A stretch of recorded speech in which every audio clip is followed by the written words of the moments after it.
Hello, you are listening to On the Topic, and this week you'll find us in the ambience of the old customs house in Gunwale for our 5th birthday. Chink. To that. And this week I am sipping some Powder Monkey beers. I'm Dan.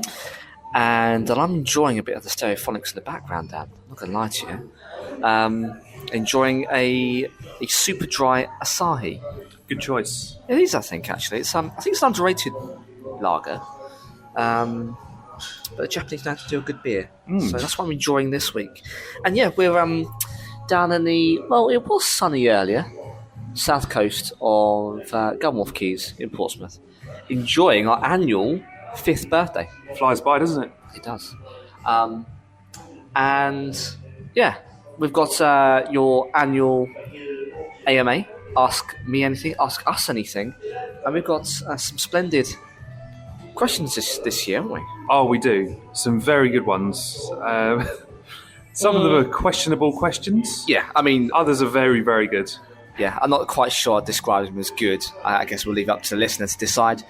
Decide that one. But as you can tell, obviously, as we said, we're in the pub, so there are going to be people passing by, background noises, but it's all part of the ambience. Part of the experience. It is. Come on a journey with us. Put up a pew and enjoy a pint as we go through the next God knows how long, talking through these questions. Yep. It's going to be a good one. It is. Before we kick things off, though, Alex, Oh, yes. We haven't done it for a while. What have you been up to? Crikey, what I've been up to. Not an awful lot, Dan. Playing a lot of Jedi Survivor. Xbox Series X is beautiful. I was playing, so on these... It's like an old person now. On modern games, you got your performance setting, or you've got your beauty settings, effectively. And I was playing the game performance, so no frame rate drops, running at whatever it ends up being, like 30 frames per second. But it looks okay, it looks good. It's next gen. But it's smooth as butter. And I thought, I've enjoyed that, but now I want to see what the beauty looks like. And I dialed it back, and yeah, there's a bit of screen tear, and sometimes it jutters, but it is beautiful, Dan. The colours are lovely. It's even more beautiful than the first game, and it's good fun. So, yeah, playing a bit of Star Wars Jedi Survivor. Nice. A third-person lightsaber Jedi action, and it's beautiful. Good stuff. I think that's it. I'm trying to think if there's anything that I've been watching. I've been watching Citadel on Amazon Prime. Yep. You heard about that? Seen anything about it? I know of it. I've not seen it yet. It's a it's a spy caper. It's quite good. It's got the guy from The Bodyguard. Oh yes. Richard Madden. Yes, Richard Madden's in it. And he's very good. He puts on a bit of an American accent, but he pulls off nicely, and he's the lead actor. And yeah, it's all about, I don't want to spoil it, but it's all about, because in the first 20 minutes, all about a secret agent, a super spy of this clandestine organisation no one knows about because it's so good. And he ends up losing his memory. Yeah. And 8 years passed, and he finds out who he really was, and the world's in peril, and he's got to try and find himself while saving the world. And it's really good. I'm really enjoying it. But interesting enough, do you know who's directing it? No. It's the Russo brothers. Really? Yeah. So it's got to be a good one, right? It's very good. They've got the budget, and it looks fantastic. So yeah, I've been enjoying a bit of that. It's on Amazon Prime at the moment, because it's a Prime exclusive. Yeah. So if you like a bit of James Bond, and I think this is probably Madden's kind of foray into that. If I was him, this would be like, this is my CV. Guys, Barbara Broccoli. Yeah. Come sign me up, because I look good in a three-piece, and I can kick the shit out of people, and I look good shooting a gun. I mean, he's one of the contenders. He is, and I think that's probably why he snapped their arm off when they did this, because why wouldn't you? You want to put yourself in the shop window. And I think he has. So yeah, let's see whether he's successful in the casting. But yeah, that's about it, Dan, actually, since we last spoken. Yeah. How about you? Anything exciting? Been to Northern Ireland, so stayed with our friends. Had a really nice time. My other half ran the Belfast Marathon a week after doing the London Marathon, actually, and she did really well. That is super dedicated. Dedicated, mad. I mean, there are many words to describe her feats, but yes. Her feet's the left or the right one? Well, like feet, like Oh. F-E-A-T. Oh, I see. That's a mouthful there. Especially after I've only supped a bit of my pint. Yes, only 2 fingers worth there. But well done to Claire for smashing out 2 fantastic. marathons in a week. What else? Caught up the Catch Me a Comet lads in Winchester a couple of weeks ago. Yes, you did. Which was really nice. It was the first time we'd all been in a room together for 15 years. Any tears had? No, not nice catch up, lots of reminiscing. And shout out to Zach. He's just had twins, or his partner's had twins. So Zach, if you're listening to this on your midnight feed or the early hours, congratulations, you've got this. I have every faith you're going to be a great father. And sleep will be around the corner very soon. Yeah, I mean, I can't give you any paternal guidance because I have no kids myself, but I'm always there for you, Zach, so stay in touch. What, to babysit? I mean, a twin's going to be a handful. I mean, when they get older, if I can't tell them apart, I'm screwed. Yeah. Is he screwed?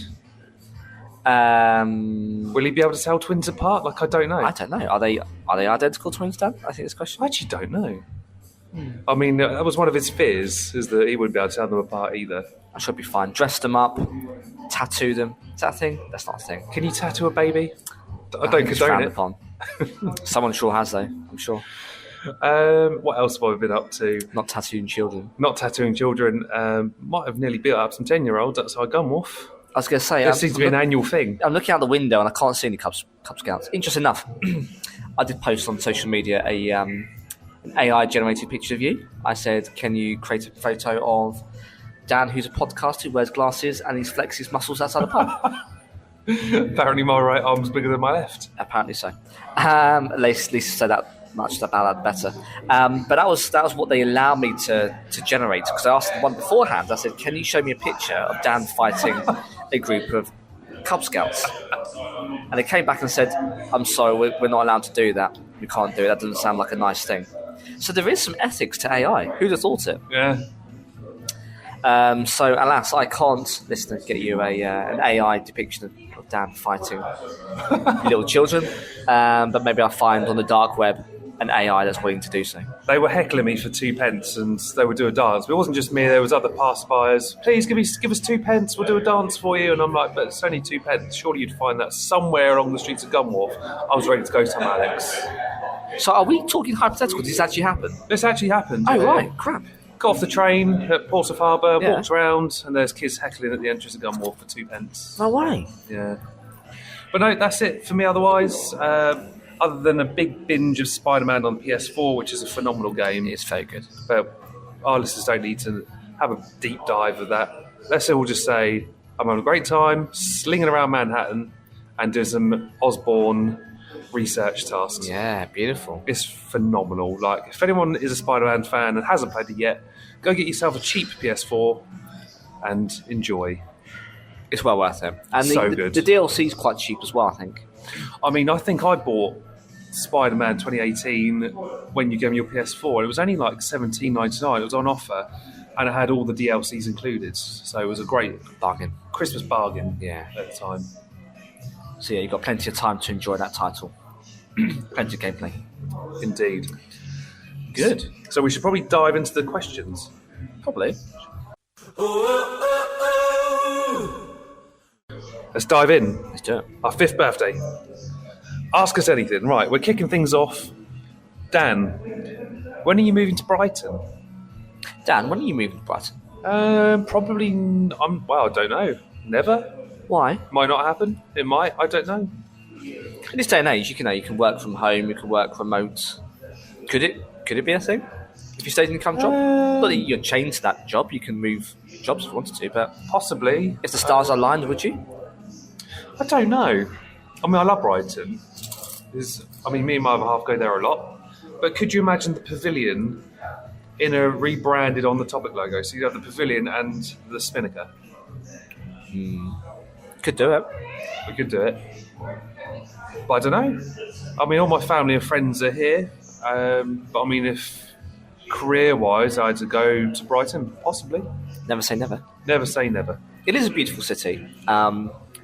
It's got a lovely vibe, and especially during the summer, same as Portsmouth, it is a beautiful place to be. There's no doubt about that. Got some really nice breweries there as well. Got Unbarred, Brazen. There's a Lego shop in their shopping centre. I mean, I'll be spending all my money in there, no doubt. Yeah. And craft beer. And some nice restaurants. But who knows? Possibly one day, we'll never know. But currently, Luke, not now. Not now. Okay. Next question. How much ground would a groundhog hog if a groundhog could hog ground? Wow. That's a mouthful. It is. All the ground. All the ground. All the ground. I'm going to go for an inch. It's not very big a groundhog, is it? I don't know. If it was big enough. I mean, how many groundhogs are hogging this ground? I mean, he says a groundhog. How much ground would a groundhog hog? So a groundhog's what? Size like a... Is it the size of my fist? No, it's bigger than that. Size of your head? Okay. More than an inch. Okay, Google. Well, here we go. How big is a groundhog? Let's see what she says. Oh, it's given me the mass, which is 3.9 kilos. Is that heavy? It's quite heavy. Quite. Okay. I mean, a muskrat is 0.6 to 2 kilograms, and a raccoon can be somewhere between 3.5 to 9. So, Just in case you want that. you're probably looking at a small raccoon. This is a good lifespan. Let's see what else happens with Google. How long does that last for? 3 years. It's not very long, is it? Does look quite big. Okay. So Wow. what are we saying? I'm going to say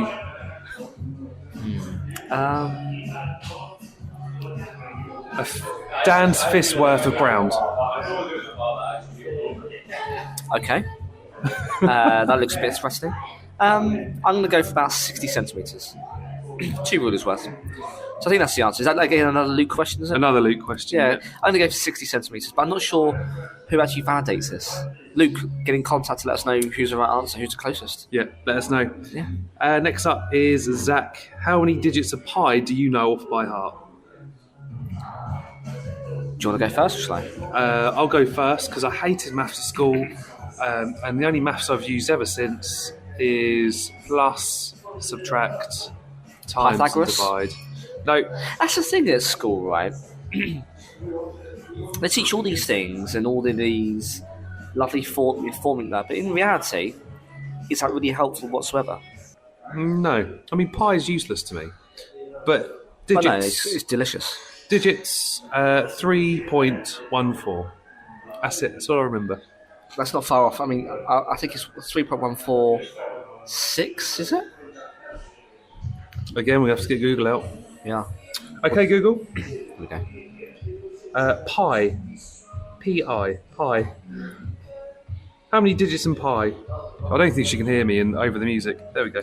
3.141592653539. It can go on forever. It goes on forever. Okay, well, I was wrong, and I know exactly the same as you, which is very little. I hated maths.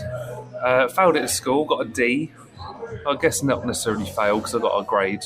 It's great. Retook it in college and got a D again. And it was only until I thought I wanted to be a teacher in my 20s, I retook GCSE maths. At that time, you sort of take a lot more in. Yeah. I was able to concentrate and I did really well. I got a C. But yeah, that's the reason why I don't need pi. I don't really use a lot of maths in my job. So calculator does it for me. Well, exactly. And there's plenty of memes going around that saying that teachers, say you need to learn maths because you're never going to have a calculator in your pocket. And obviously, the world then laughs at the teacher because that's all we've got in our pockets is everything at hand. I didn't like maths at all. I had a maths tutor. Okay, nice. To get me through to my C, my intermediate C. So, yeah, I knew math, I knew Pythagoras and pi, but it doesn't help you in the real world. Tell me how to work out a percentage tip, or tell me how to do a P&L. Don't tell me how to all my taxes. Do those things are really quite useless. Yeah. When am I ever going to have to on the fly work out the circumference of a circle? Yeah, it's not It's useful. helpful. So yeah, I think maybe we should campaign for more practical maths, Dan. What do you reckon? I think so. But yeah, very little is the answer still in terms of pi. This one comes from one of my colleagues. Would you rather look like a potato or feel like a potato? Oh, that's a good one. I mean, I don't know if I'd want to feel like a potato. I've got to weigh up. Because if you're a raw potato, you bruise quite easily. And plus, they're a bit of a weird consistency. Yeah, so I guess it depends on when you get that potato, because it can be anything from a tight but waxy skin. It depends on the potato. Yeah. It could be a tight, waxy skin, which isn't quite so bad. It's not great, but it's not bad. Or it could be really quite wrinkly and bumbly with things growing out of it. Because, if you leave it too late in the cupboard, we've all done it, right? I'm not talking nonsense. Yeah. You've got those little sprouting things that start growing towards the light. Look a bit alien-like, 100%. Could you imagine one of those? You had a head that looked like a spud. I mean, those little things will be sprouting out of your head. That could be a hair, though. But if they're green rooty things? They're quite tough as well, actually, aren't they? Yeah. Yeah. Probably feel like a spud, I think. But again, it depends on how old that spud is and how well looked after. Yeah, I think I'd rather feel like a potato. I don't think I'd want to look like one. I'd probably be scaring kids off left, right, centre. More so than usual. Yeah, so yeah, definitely. With your guns. Let's go with Phil. I think we're both going with Phil. Potato, I agree. Okay. I mean, you could always just cut bits of yourself off, put yourself in an air fryer and make yourself into crisps. You can only do that so many times though before you start getting into trouble, right? Yeah. This is like the Halloween episode of The Simpsons where Homer's turned into a donut and eats himself. Oh. Do you know what comes to mind actually? Is Papa Roach. Yeah. Cut myself into pieces. This chip is my last resort. Good God, yes. See what I did there? Genius. 90s child. Here for your entertainment only. Indeed. Next up we've got Todd. What makes crumpets so delicious? Now I did wonder that because I was never sure growing up why crumpets were so good.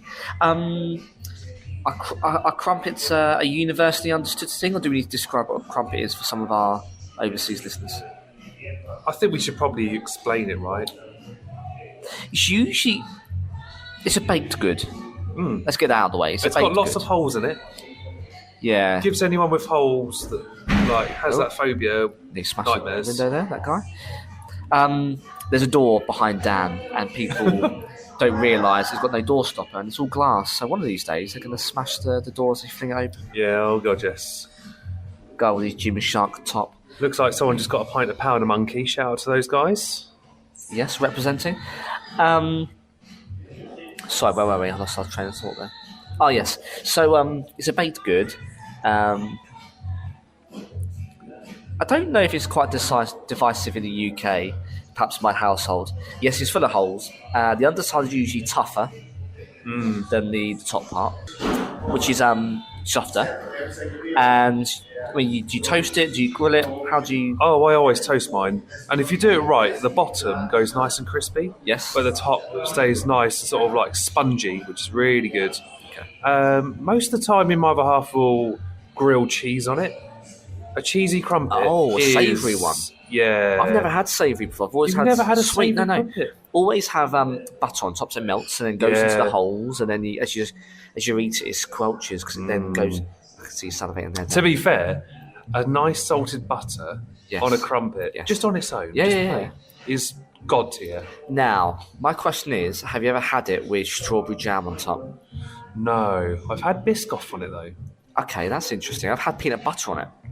There's another good shout, and it would work. It's any of those things, listener. I guess so you can really interchange it, but it's more about the squidginess and the tough underside. The contrast is something else. It's very unique, I think. Yeah. Yeah, what makes crumpets so delicious? Probably the topping. I would say the versatility. Yeah, definitely the toppings that you could have. But I say the springiness, the sponginess of the top, and then the hard underside, because you do get that satisfying crunch. But then the sponge, it's something special, something unique. I don't think there's anything else like it. So yeah, no. Who's that question? That one was from Todd. Good question, Todd. Never really thought about it before, and clearly you thought other people haven't either. But yeah, that's my answer. That's what I go with. So we've got a few questions next from Rob. What film would you most like to see rebooted? Now, of course, we've talked about reboots. We have. Back in the weekly roundup days. We have. We talked about films that they should have been, and some things that actually have been and were quite good. But assumingly, this is films which haven't been yet, and we believe they should be, I guess. Yeah. So what film would you most like to see rebooted? It's a tough one because I sort of feel like if I'm going for a classic and it gets rebooted, it could be really bad. Because things like Back to the Future, which we've talked about in episodes in the past... Never touch it. I don't know if I would touch it. I don't know if I would want it rebooted. I mean, there are talks of a potential Back to the Future 4. But I don't know if it would work. Yeah, an old Marty McFly, I don't know. I'm really struggling with this question because obviously we see reboots happen quite a lot now in Hollywood because Hollywood is running out of ideas. It's either reboots or sequels that aren't necessarily wanted. Yeah. For me, I'm edging towards a disaster film, Dan. Because it's always good to kind of revisit it, but with a new lens. And I think they're talking about... I haven't seen it in recent months, actually. Like a follow-up to Twister. Have you seen that? Oh, there was a follow-up to Twister. But this is another one. Okay. I didn't know there was a follow-up. Yeah. Well, it's due to come out soon. I'm wondering if something like that for me. Because you can have the old classics and then leave it at that and then say, like years later it's happened again. But now you've got smartphones, you've got electric cars, if there was, I don't know, a worldwide EMP, all those electric cars would fail and your phone's dead, well, you're screwed then. The challenge is different. So perhaps a disaster film. Yeah. And I'm edging towards perhaps, like a natural disaster. I'm not talking about maybe... What about Volcano? I was thinking Volcano or Dante's Peak. Dante's Peak, another good show, yeah. Which was all right. People getting boiled in natural baths, which was quite gross. Yeah, oh yeah, that was horrible. It's the old lady when she gets into the sort of acidic lake where it all got quite nasty. She died basically burning her legs, pushing the boat to the shore. She that grim. Was grim. End up being a lobster. I would go with a rebooted Dante's Peak, because the first one wasn't great. It wasn't bad, but it wasn't great. I reckon they could do so much more now.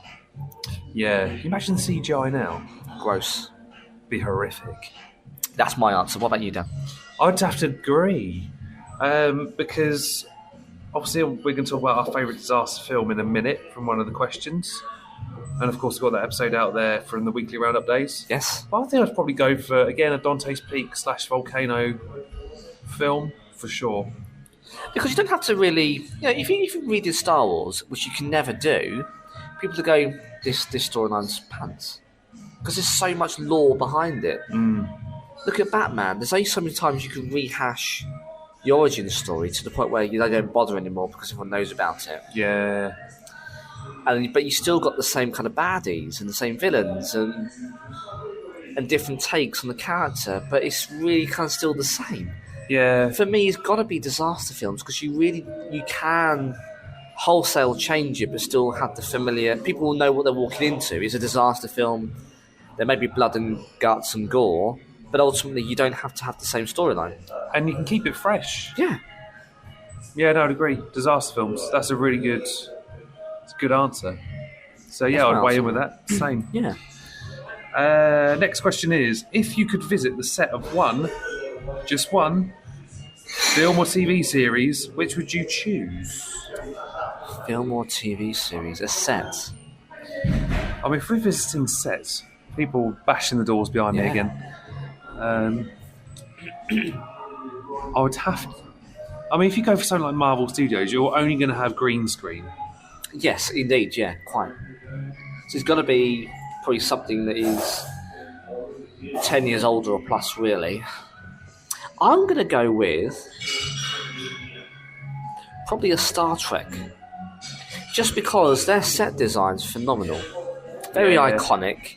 There's a physicality to it.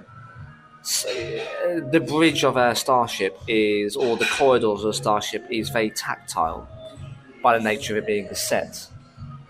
So I think I'll probably go for one of those, a Star Trek scene. The bridge of the Enterprise. That is a good shout. nostalgic, recognisable, and there's not an awful lot of green screen. Because you've got the view screen, right? Yeah. But that's just a little bit of CGI. The rest of it is people sat down in front of plexiglass. So I think that's pretty for me. I would go for, top of my head, again, we haven't got any notes here. No, sorry. We are literally just firing our spitballing. asses up. I would probably go for Lord of the Rings. But New Zealand? New Zealand. Yeah, good shout. Been to New Zealand. Beautiful country. It's lovely. Mountains. Did you go to Hobbiton? Did we talk about this? No, I didn't actually go when I was there. I missed out. I mean, we were so busy because we were trying to cram everything into like 4 or 5 months of travel. Like we only had I think about a month or 5 weeks in New Zealand. Yeah. So we were cramming quite a lot in, so we missed out. But we did go to like some really beautiful places like Milford Sound. Okay. South Island. Yeah. South Island is stunning. Haven't been. It's Just on my list. so beautiful. Okay. Wonderful country. Friendly. Oh yeah, no, 100%. We went to North Island. My wife had been in South Island before I joined her, and we spent 3.5 weeks driving around the north. And we spent the day out at Hobbiton, and it was brilliant. Better now, because actually they've since had, effectively 12 films since when I last went, 15 plus years ago. So that back then, they dug in all of the old set. Yeah. To say some of the facades, some of the doors, not the whole village, where now they've left it. Because Peter Jackson knows that he can make more money. Of course. Which is fair play. And, you build a set to last, you don't build a set which is doing, disposable. So it's all sustainable, of course. So it'd be much better going now than when, I guess, we could have gone back in the day. But yeah, it's great. I can hugely recommend it. Beautiful country, and a shout out to any Kiwis listening to this. Yeah, 100%. Get in contact and say hello. Let us know what you're listening to. Next question is best Doctor. Doctor Who, obviously. Okay. Are you a Whovian? Not really. I don't watch a lot of Doctor Who, but if I had to put it out there, I'd probably say David Tennant. We've got someone making a coffee here in the background. Who makes a coffee at nearly 8 o'clock at night? Absolute maniacs. There might be people here that have had a nice fat dinner, fish and chips, dessert, and they just want that coffee at the end. Who knows? Do you have a coffee after dinner? Fuck no. I wouldn't. I'd drink beer. Red wine, mate. Yeah, red wine's a good shout. Or a Baileys. After curry. So I've got crisps now. Forgot what I'm doing. Showering down. This is AMSR, is it? ASMR? ASMR. Yeah. Just this. Did you hear that? That's the sound of sweet chili crisps. The British Crisp Company, never sold in supermarkets, so I guess it's just to the pub goers, and it's a sweet chili. I scoffed mine before we even started recording. Sorry. Quick question. Yeah. What's your favourite crisp to enjoy in a pub? I mean, I'm going to throw it in here. We're spitballing now. It's got to be something like this, like kettle chips. Okay, it's got a crunch. Yeah. Deep flavour. And I like... So, do you know what? Something about British crisps where they've got the skin on from the potato. Okay. More flavour, more depth. Salt and vinegar. Yeah, but very vinegary though. Yeah, although I did really enjoy the crisp we got here. Sweet chilli. A nice sweet heat to it. Yeah. Tickle the taste buds. I think for me it's got to be, I can't remember what it's called. It's got a picture of a guy on with a moustache. And it's like a mustard, ham and mustard. It's phenomenal. I can't remember the company. I need to look at it. But it's lovely. A ham and mustard with a beer, just because you've got the tang and the heat of the mustard. Yeah. And the sweetness of the ham hock is beautiful. Talking of Powder Monkey, actually, I know we've sort of mentioned them a couple of times, and this is me sort of pining to get them on for an episode in the future. They were showing some snacks that they used to do when they first opened, and some of the snacks are phenomenal, like meat sticks, spicy meat sticks. I like a stick of meat. It looked like they had some sort of like biltong. Oh, yeah? Yeah. Cheese. I come from a craft beer world. Obviously, I love my craft beer so much, so I like a complimentary snack that goes with a beer. And I genuinely think cheese or meat will go well with a beer like this. Indeed. It's got to be savoured, enjoyed. Definitely. Okay. But we've digressed. Sorry. Best Doctor. I mean, I'm not really a Doctor Who person, but if I have to put it out there, it'd probably be David Tennant. Yeah, I was going to say Tennant. Just because I think he's very charismatic. Not to say any of the others aren't. Christopher... Help me out here. What was the guy before him? Oh, he was he Malekith in the Dark? Yes. In Thor 2. Surname begins with an E, doesn't it? Eccleston. Christopher Eccleston. I grew up watching him, and then he had a feature TV film thing. It scared the nuts off me. He was good, but I think he had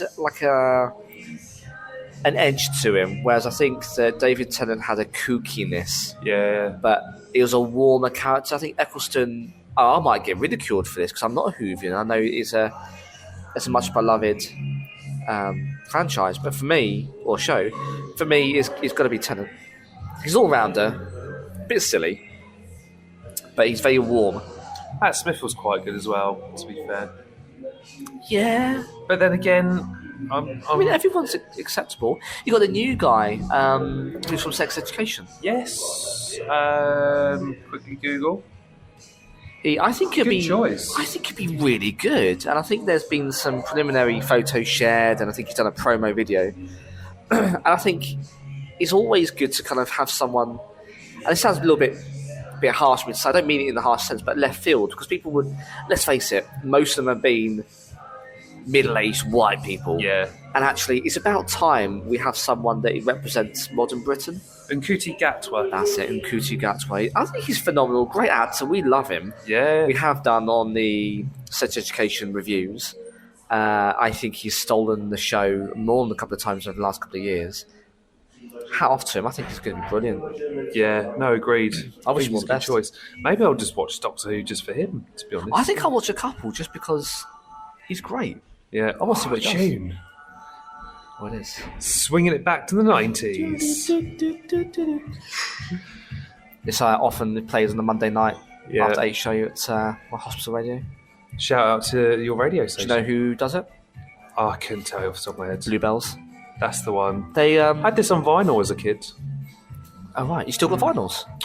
They in the parents' attic. where Maybe most not. people- I mean, maybe in my parents' attic, but I wouldn't have a clue now where they gone. Apparently, I smashed a lot of vinyls up when I was a kid, so I was quite a destructive child. Apparently, I posted orange segments in my grandmother's VCR.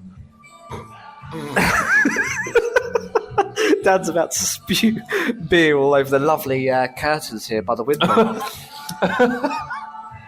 Yeah, that is amazing. I think I was watching Postman Pat, and I wanted to for some reason be destructive. I fully well knew what I was doing, and back in the late 80s, VCRs are quite expensive. They were the height of home entertainment. He's got tears in his eyes, but I think that's probably because he died from taking a swig. I think I might have just broke a rib. I had to sort of try not to spit my beer everywhere. And I was given orange segments as a healthy snack, which is right and proper, as 4-year-old Alex or 3-year-old. And I was like, I'm done now. And I posted them through the flap. And then I think my nan went to go and put something on, like maybe my special... I think it was Rupert the Bear movie, with Paul McCartney, who does the frog song. Yeah, it's a yeah. fantastic score, by the way. Proper 80s kids, aren't we? 100%. Love it. Maybe we should do that. Favourite children 80s nostalgia films. Yeah. Wind of the Willows, you ever watch that? I did, About yeah. the kids who are on the lakes. That was an odd film. Fievel Goes West. I mean, a lot of these films are quite Fievel. dark. That was quite dark, actually, Fievel. Yeah. He had Watership Down. Oh, my fucking God. Fucking horrible. Some of the stuff they fed us as kids. There was, I think it was on TV about 4 years ago. And I had to turn it off. And it's exactly at the point where the hares are getting bitten to shit by this evil rabbit, whatever he is. Yeah. There's blood everywhere. I'm like, how is this a thing? Anyway, all over the place today. Digressing. And she went to go put the video in and it wouldn't play. It's like, why is it not pushing in? And of course, every time she's pushing it in, it's just seeping orange juice through the gaps of this VCR. She decided, which one of you two, me and my sister, which one of you two posted orange segments in here? And of course, it owned up. I was a good boy, bad boy. I think my dad obviously had to replace it. Oh, shit. I tried to do it again, and I think I got caught in the act, and I learnt my lesson. But yeah, I posted orange segments through my my nan's VCR. So be that, listener. If you've been naughty and had some misdemeanors as a child, don't let us know anything that's incriminating. Though we only want funny things, guys. Yeah. No darkness on this podcast. But yeah, let us know right in. We'll give you the content details at the end. But yeah, one up us. Talking of fucking up VHS players. Oh, here we go. I remember. So I remember going to a wedding as a child, and I must have only been like 4 or 5. And of course, back in those days, you had the camcorders that film things onto VHS. Like, this is how old. Oh right, yeah. Do you remember those? And I got made to kiss a girl sort of roughly my age. I think she was like the only other child there. I don't know why. Is this appropriate? I don't know. I mean, now This is weird, actually. Back in the day, they would make you do weird things, like kiss the opposite sex, and you'd be like, "Oh yeah, just kiss that girl because it'd be cute." I mean, at 4 or 5 years old, girls smell, right? And I'm sure we smell to girls. Yeah. At 5 years old. I don't know why they made me do it. Anyway, It's very odd. so it got filmed on VHS. I remember my mum being given a copy. I think she was like a bridesmaid or something, or bridesmaid of honour. And Sorry, listen, I remember finding the footage of me kissing this girl. I don't know why it was filmed either, because again, this is really weird. So I tell you what I did. I cut through the strip of the VHS and put it into the recorder to make sure it didn't work again. And of course, I mashed up my nan's VHS player. I mean, thankfully, my granddad on my mum's side.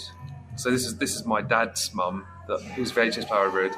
But my granddad on my mum's side was quite good at fixing things. Amazing. So he got the VHS, took it apart, untangled all the fucking tape, and I mean, it was all was well in the end. But yeah, that's one of my stories of messing up a VHS player. Did she get a copy in the end? Did you get a new one? I think my granddad managed to salvage the tape. I mean, whether it still exists, What I a don't know. legend. But he was very clever man, very technically minded for back in Young those Dan days. copping off with a. It's the wrong term to use, isn't it? Jesus. Sounds weird, but yeah, that happened. Things that parents used to make you do in the 80s and 90s. It's just very Yeah. odd. I wouldn't do that now with my son. It's just I just can imagine it. Like, different world, though, isn't it? yeah. Didn't do you any harm with your tics and your your poor mental health. Oh, boy. It's a messed up world we live in. Yeah. So, what's the question?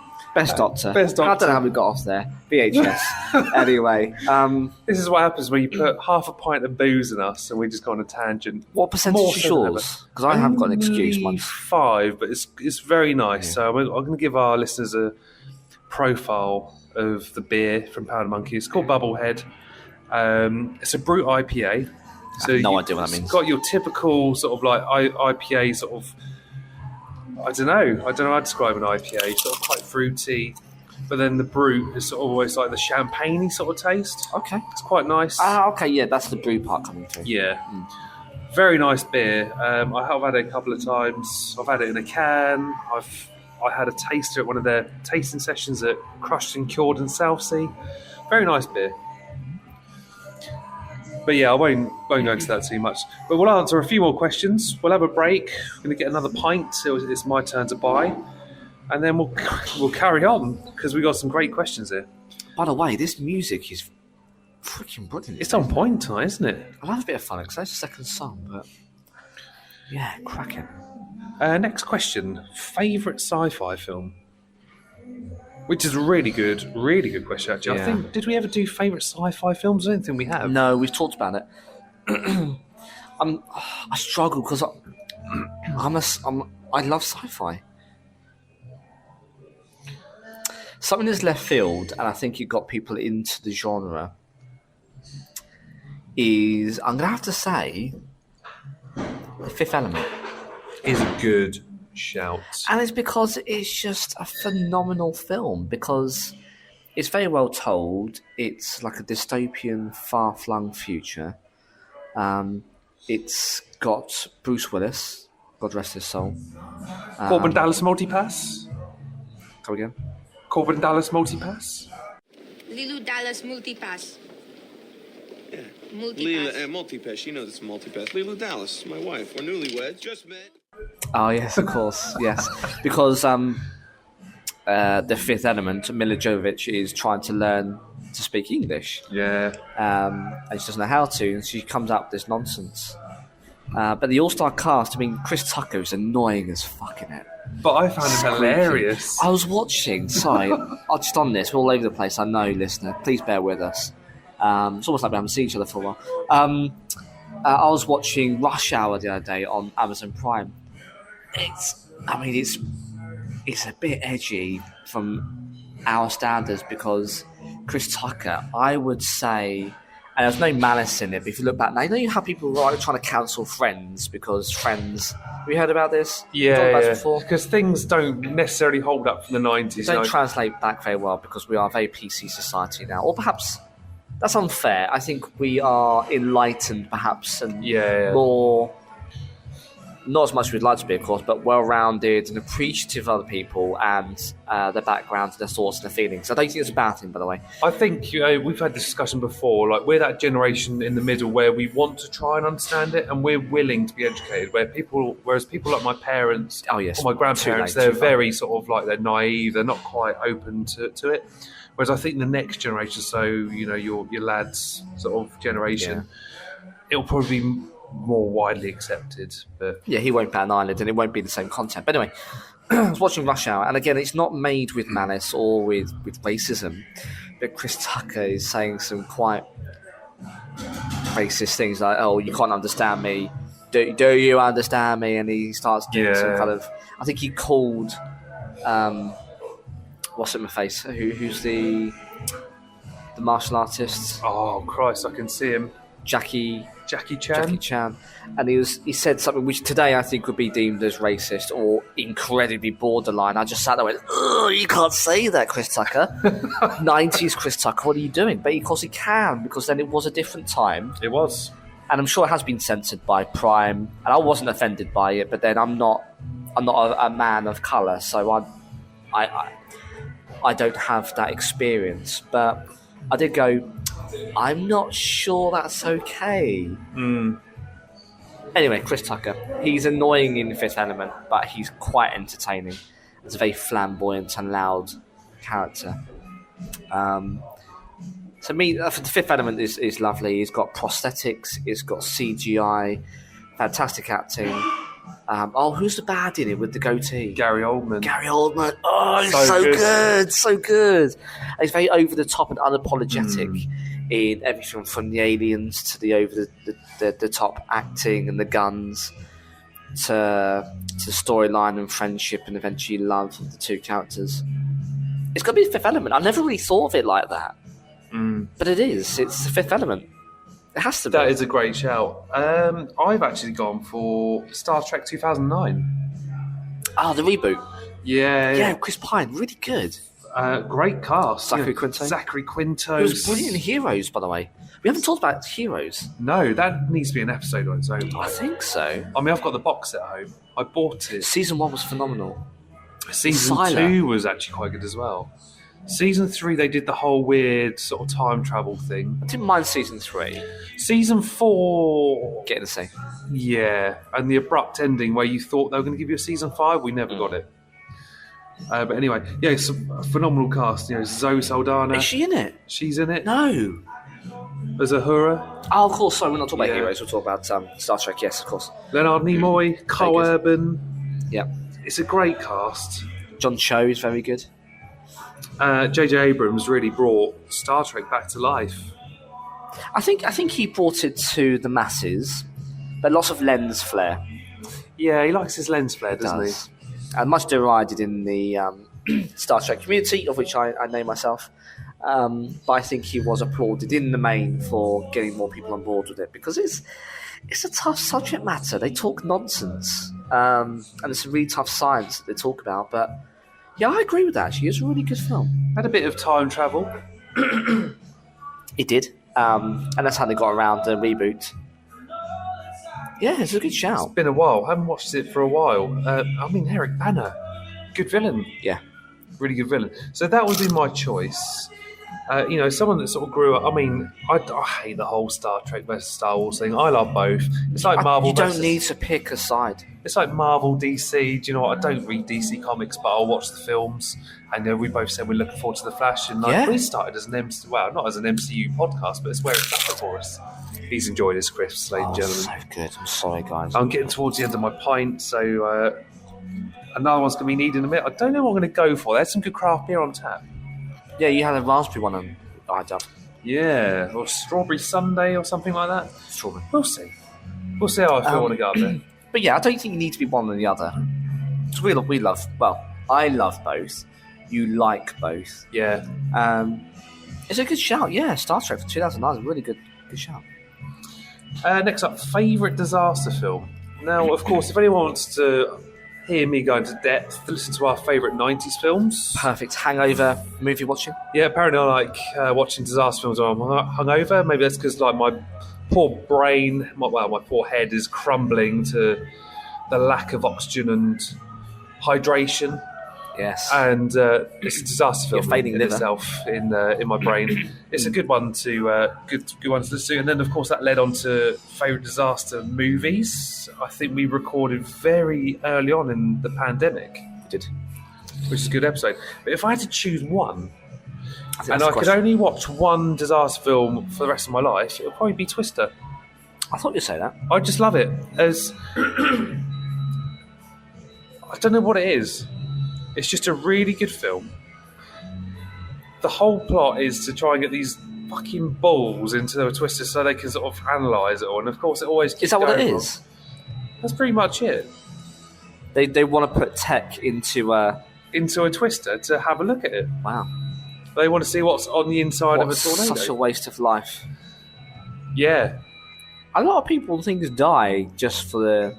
I guess that's science, really, isn't it? And one of my favourite scenes, actually, it happens at night. So they all go to the theatre or the cinema, like it's an outdoor cinema, like out in the sticks.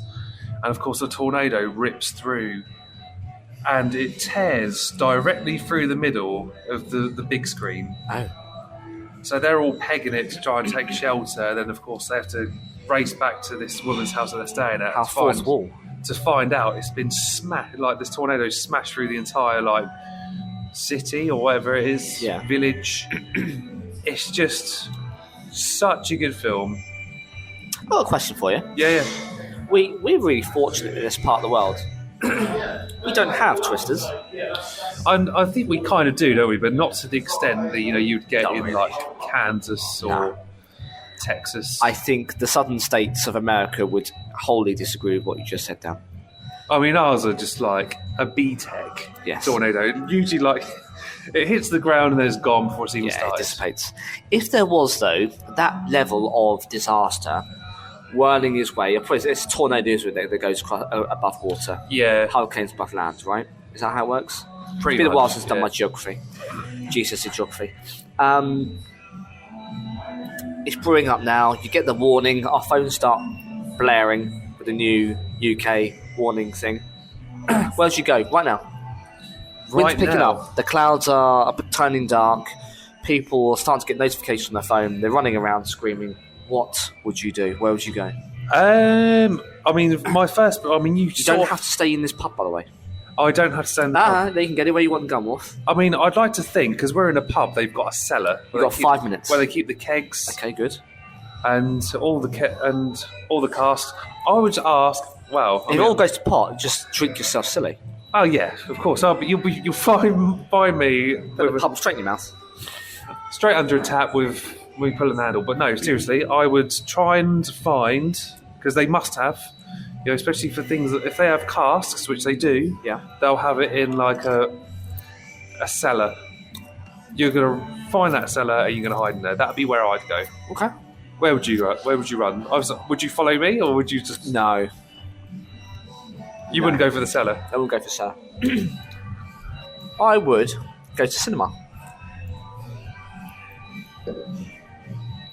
Pray tell. It's encased in a number of different buildings. There's a building within the building. It's a good shout. Got recliner seats. If you're blocked in there for days, that beep in the background is really annoying, isn't it? This time, I'm so terribly sorry. Yeah. Someone needs to clean the machine or something.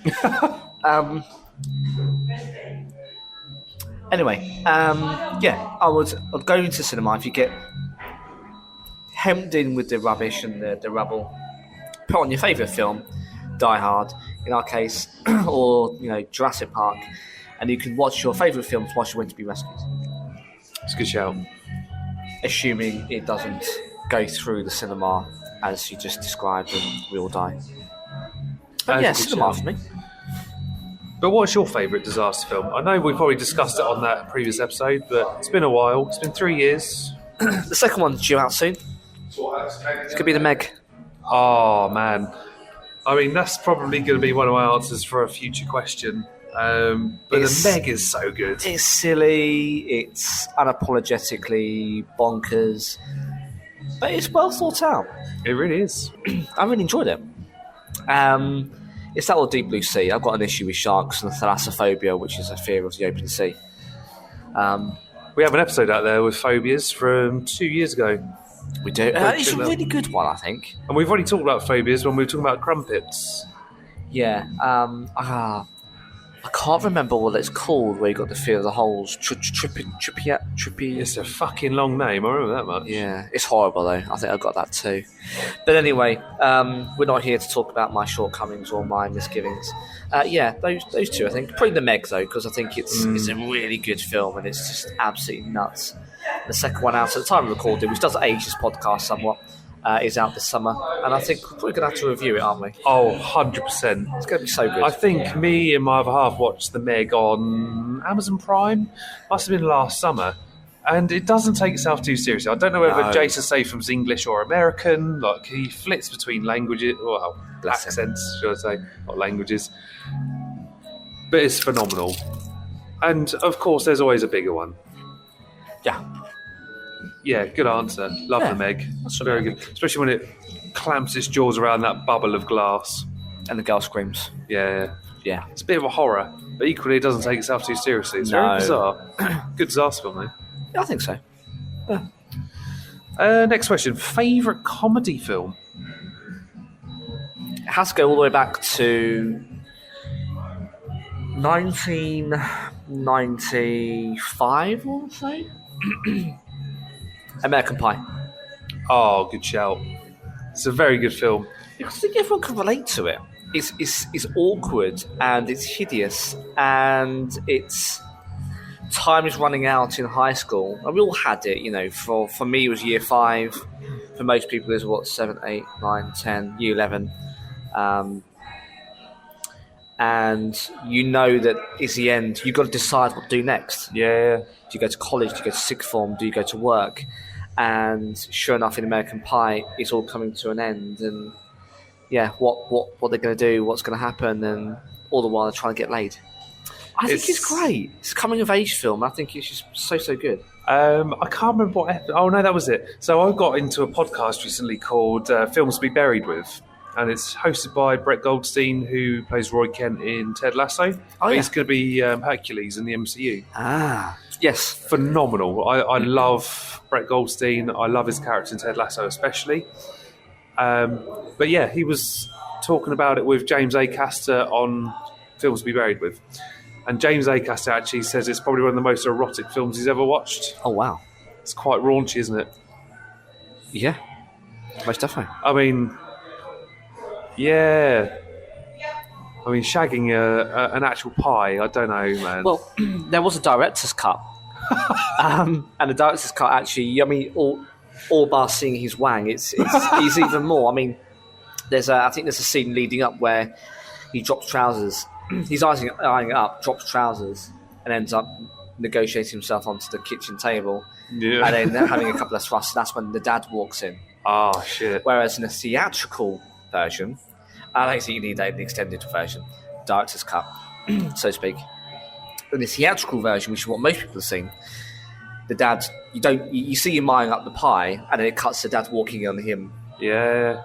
And it's only that, those 20 seconds, 15 seconds where you don't really need to see Jason what's-his-face piling on an apple pie. But that's what it is. I don't know if it adds much to it, apart from even more awkwardness. But I guess for me, it does kind of sum up adolescence. You're incredibly horny as a teenage boy. We don't want to say personally I would have gone that far, but it is funny, and you can kind of see how the hormones are running high. And Yeah. yeah. You had a Gross. good fucking pie, though. What, afterwards? Well, I'm not going to eat it afterwards. Why would you fucking I'm ruin it just anyway? asking. Yeah, I mean, yes. After someone's wang's been in. It's got to be cold, though. You can't put... you can't... Anyway. You don't want to go to hospital and try to explain that one. I mean, it's room temperature, hopefully. So. One hopes. Yeah. But anyway, that's my one then. What about you? I'm going to go for 2008 Step Brothers with Will yeah. Ferrell and John C. Reilly. It's just phenomenal. It's hilarious. I can quote that film all Catalan day. wine mixer. It's the fucking Catalina wine That's mixer. it. Fucking Catalina wine mixer. It's the fucking Catalina wine mixer. The fucking Catalina wine mixer. It's a great film. The fact they start off as enemies, they become friends, they become enemies again, then they become friends. Yeah. They set up Prestige Worldwide. Prestige Where worldwide. they put liquid paper, or in our world, Tipex, on a bee, and it dies. It's just a brilliant film. They make the bunk beds where they pile two beds on top of each other, and they tap it all in with nails and extra wood. This beeping's doing my fucking head in. I think we're going to have the word, I think we are. I mean, this is almost like that time we did our birthday 2 years ago, where you could hear the hum of the Because we couldn't really hear it, could we? In the pub, it was like a subtle kind of low background. But that beeping. Yeah, but I mean, we're going for another pint in a minute anyway. It's time to shut the fuck up. Need to lubricate my throat to, keep going Yes. for the next half of the episode. So yeah, Step Brothers for me, it's just a brilliant film. Great soundtrack as well. Great Doesn't choice. take itself seriously. And it's a Will Ferrell film. Perfect. Good. So, I mean, we're probably at the time where we need to get refills and to tell people to shut the fuck up. Yes. So, I guess we'll see you after a short interval.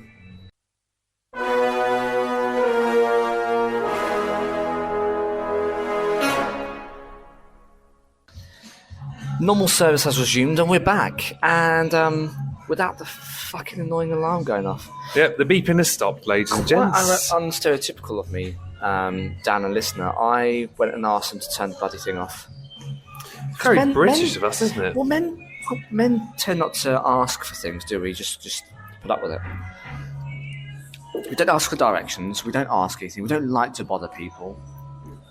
But, audio quality.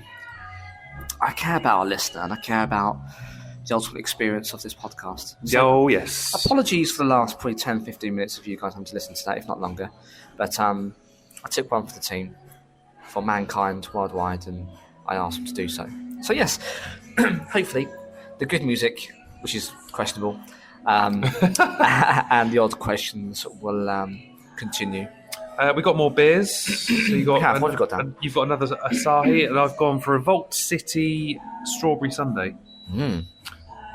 And the beeping has started again. You're actually kidding me. I genuinely thought we had gotten past this. I think we might have been okay, Dan. I think we might have to. We'll see you guys in a couple of minutes. And we're back for a second time in 1 minute 40 seconds. Well, get there in, listener. Look, it's not our fault. This is authentic ASMR in Old Portsmouth, Gunwharf, Old Customs House. These things happen. Yep. So where have we moved to, Dan? What's the change in the background? We are now outside the Old Customs House. We're in the beer garden How equivalent, isn't it?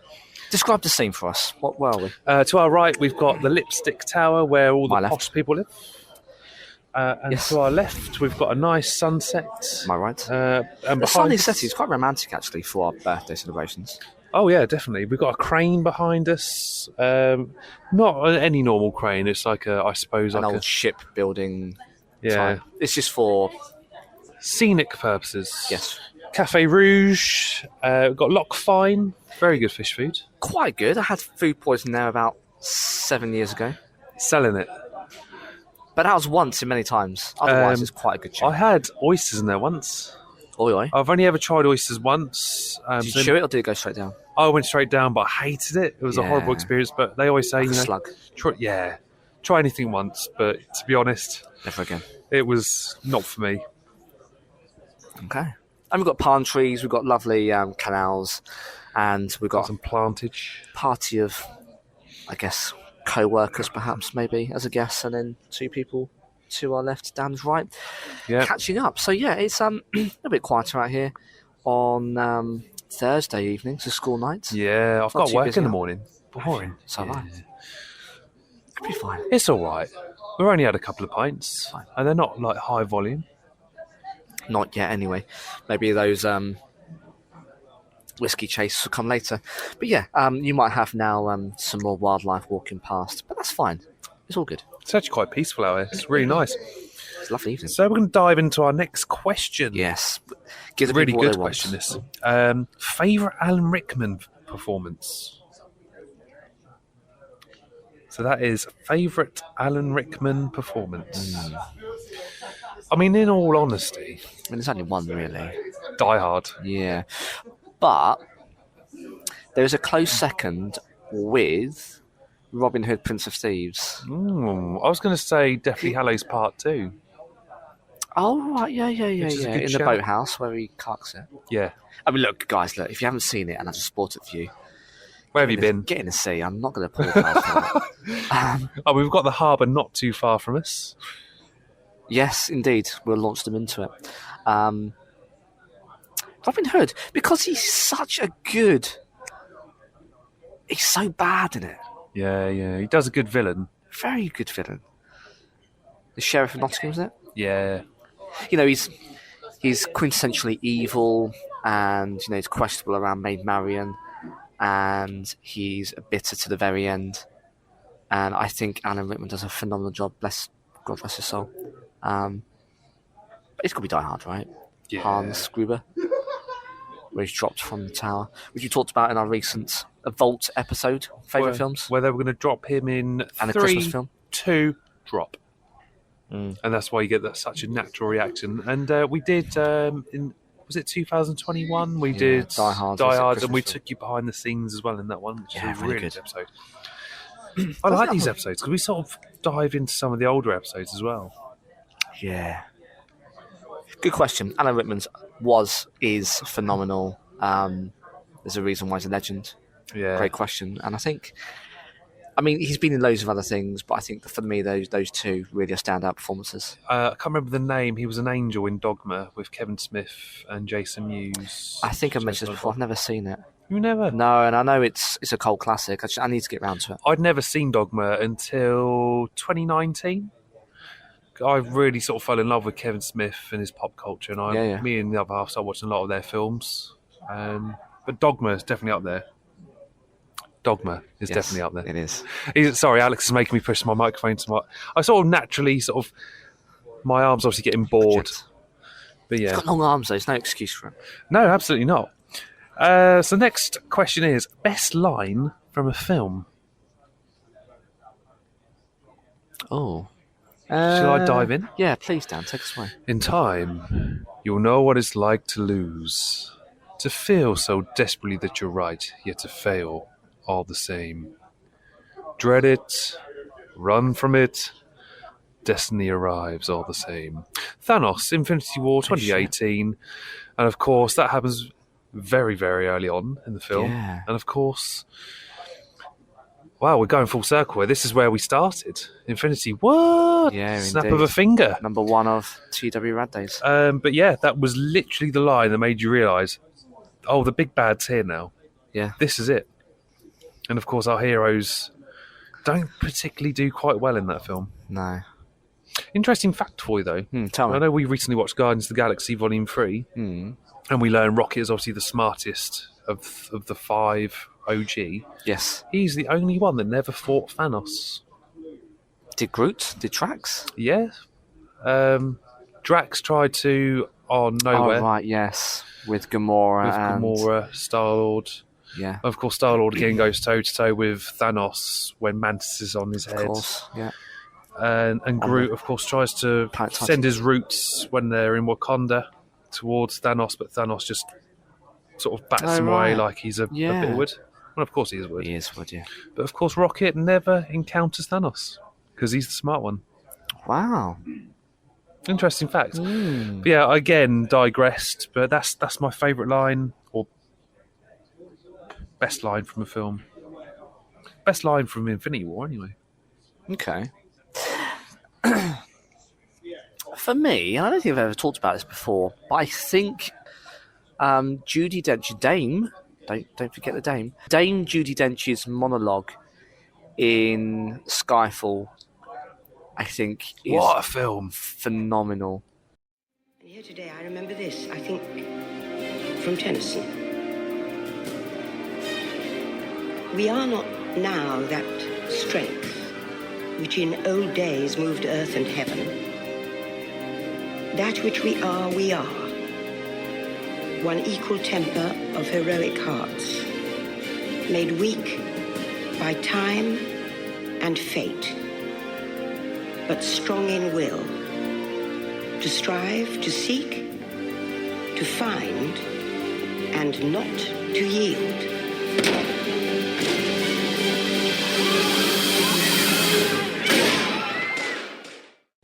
For those who haven't seen, let me set the scene. Effectively, London is falling to the ground. There's a coordinated attack.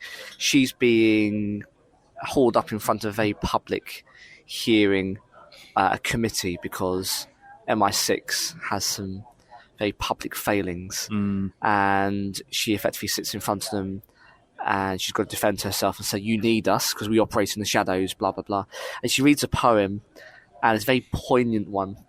And what, it's a great bit of direction. I think it's Sam Mendes who does it. And as she's talking, the rest of the scenes play out, and they overlay her speech on top of the action scenes, and people are getting shot, and people are running around as chaos, and Daniel Craig is running down the middle of the street as he realises what's going on. He's going to try and save her because she's the target of this terrorist attack. And it's all muted, so explosions are going off, but you can't hear it. You can just hear her talking over these sets of scenes, and it all crescendos to the end of the poem, where then the doors are flung open, and then she's shot, etc., etc. And I think for me, I mean, I can't recall it because it is a monologue, and it'll take, like 4 minutes, and I can't remember it. But what I can do is either put in the audio clip and make it done for copyright on YouTube, which would be the first time. It's going to happen. It's going on YouTube eventually. Mate, it hasn't. It's happened like 4 times already. Really? Yeah. But the good thing is, I think they say most of the time the authors accept fair use. Yeah. Which is lovely of them, because we're not looking to rip off their IP. And we're small fry. Definitely. We're nice people. But anyway, I might put it in there. But otherwise, go give it a look. It's in Skyfall. It's Dame Judi Dench, her last film. And it's a wonderful scene. And it's just very well put together. I do a quiz on my Monday night hospital show. And 1 week I do James Bond films. And that excerpt's in there. And it's just so good. It's so good. Close second, actually. Back to the Future. At the end, roads, where we're going, we don't need roads. Oh. And of course, in Back to the Future 2, they fly into the future. The wheels are up and they're flying through. And flying from the distance. Through the sky. Beautiful. Brilliant stuff. Good question. Who was that from? That was Rob. Well done, Rob. Good effort. So, back onto Todd. What film score makes you cry? More recently, I think Florence and the Machine's Dog Days. Guardians of the Galaxy Volume 3. I thought that was really well. I mean, all the music on all the volumes are great. Yeah. But that was such a perfect ending to the group and the gang.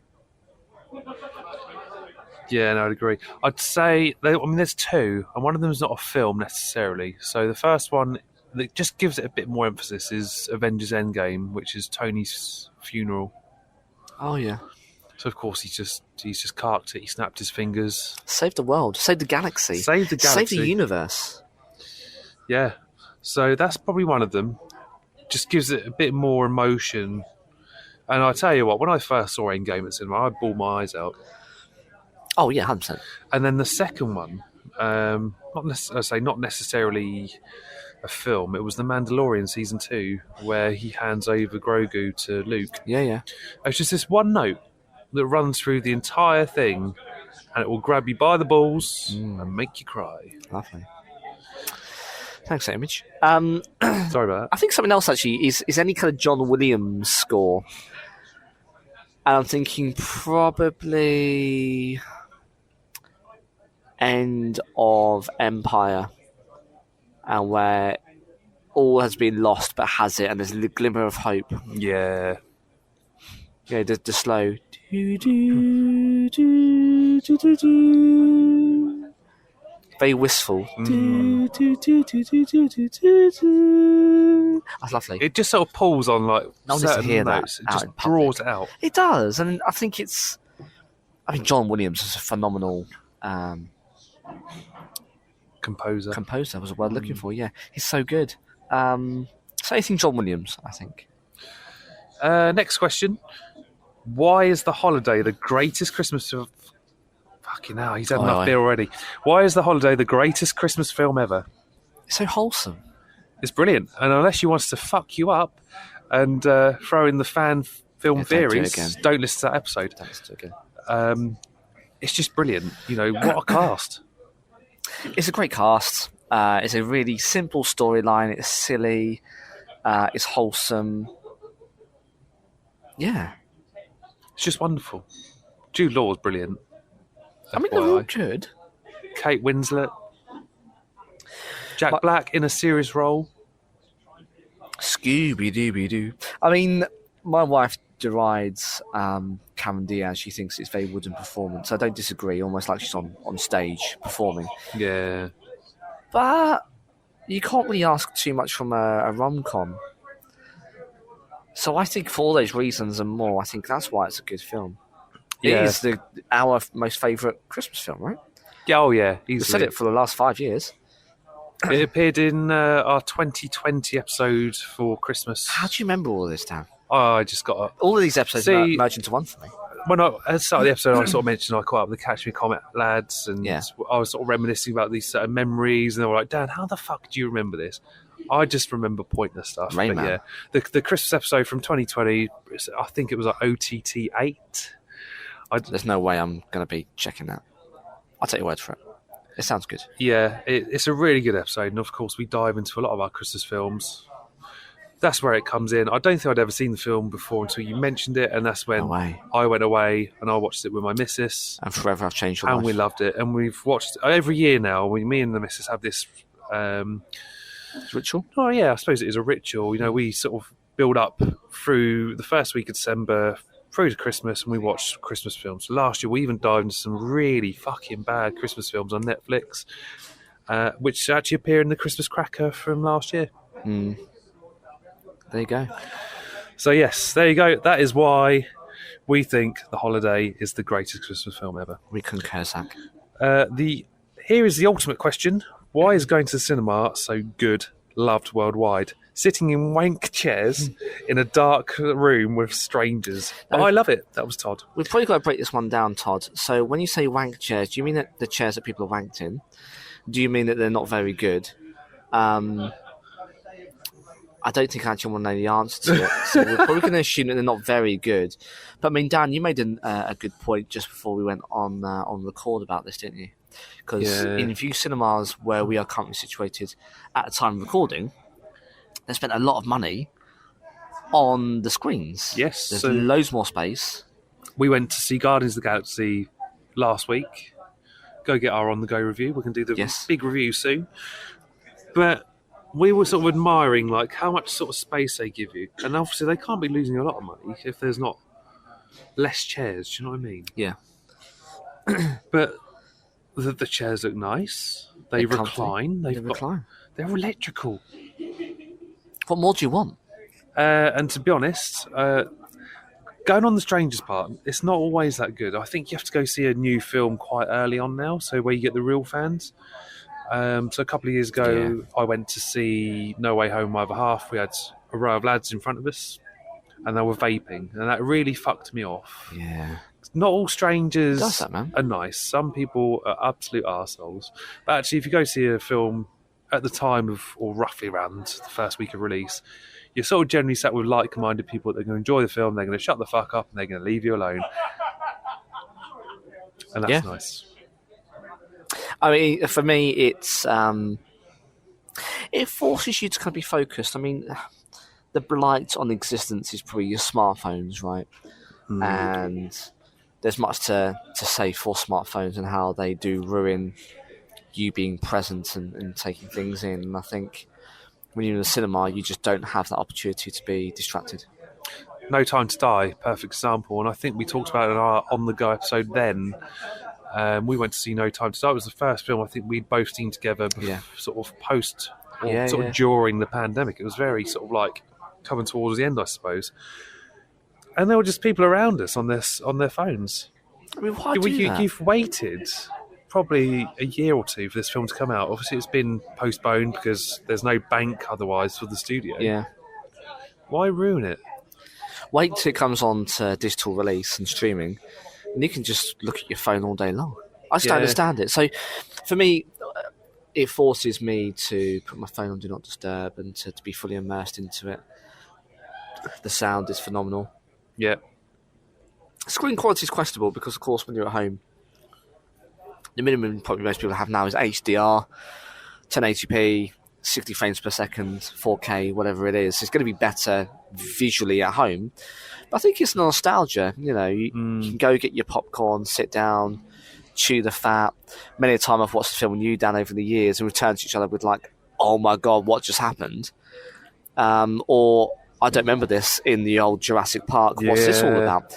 And you can have those experiences at home on the sofa, but something special about the cinema, and it's the event, and it's the going out, and I still see it as an event. And I've been to cinema.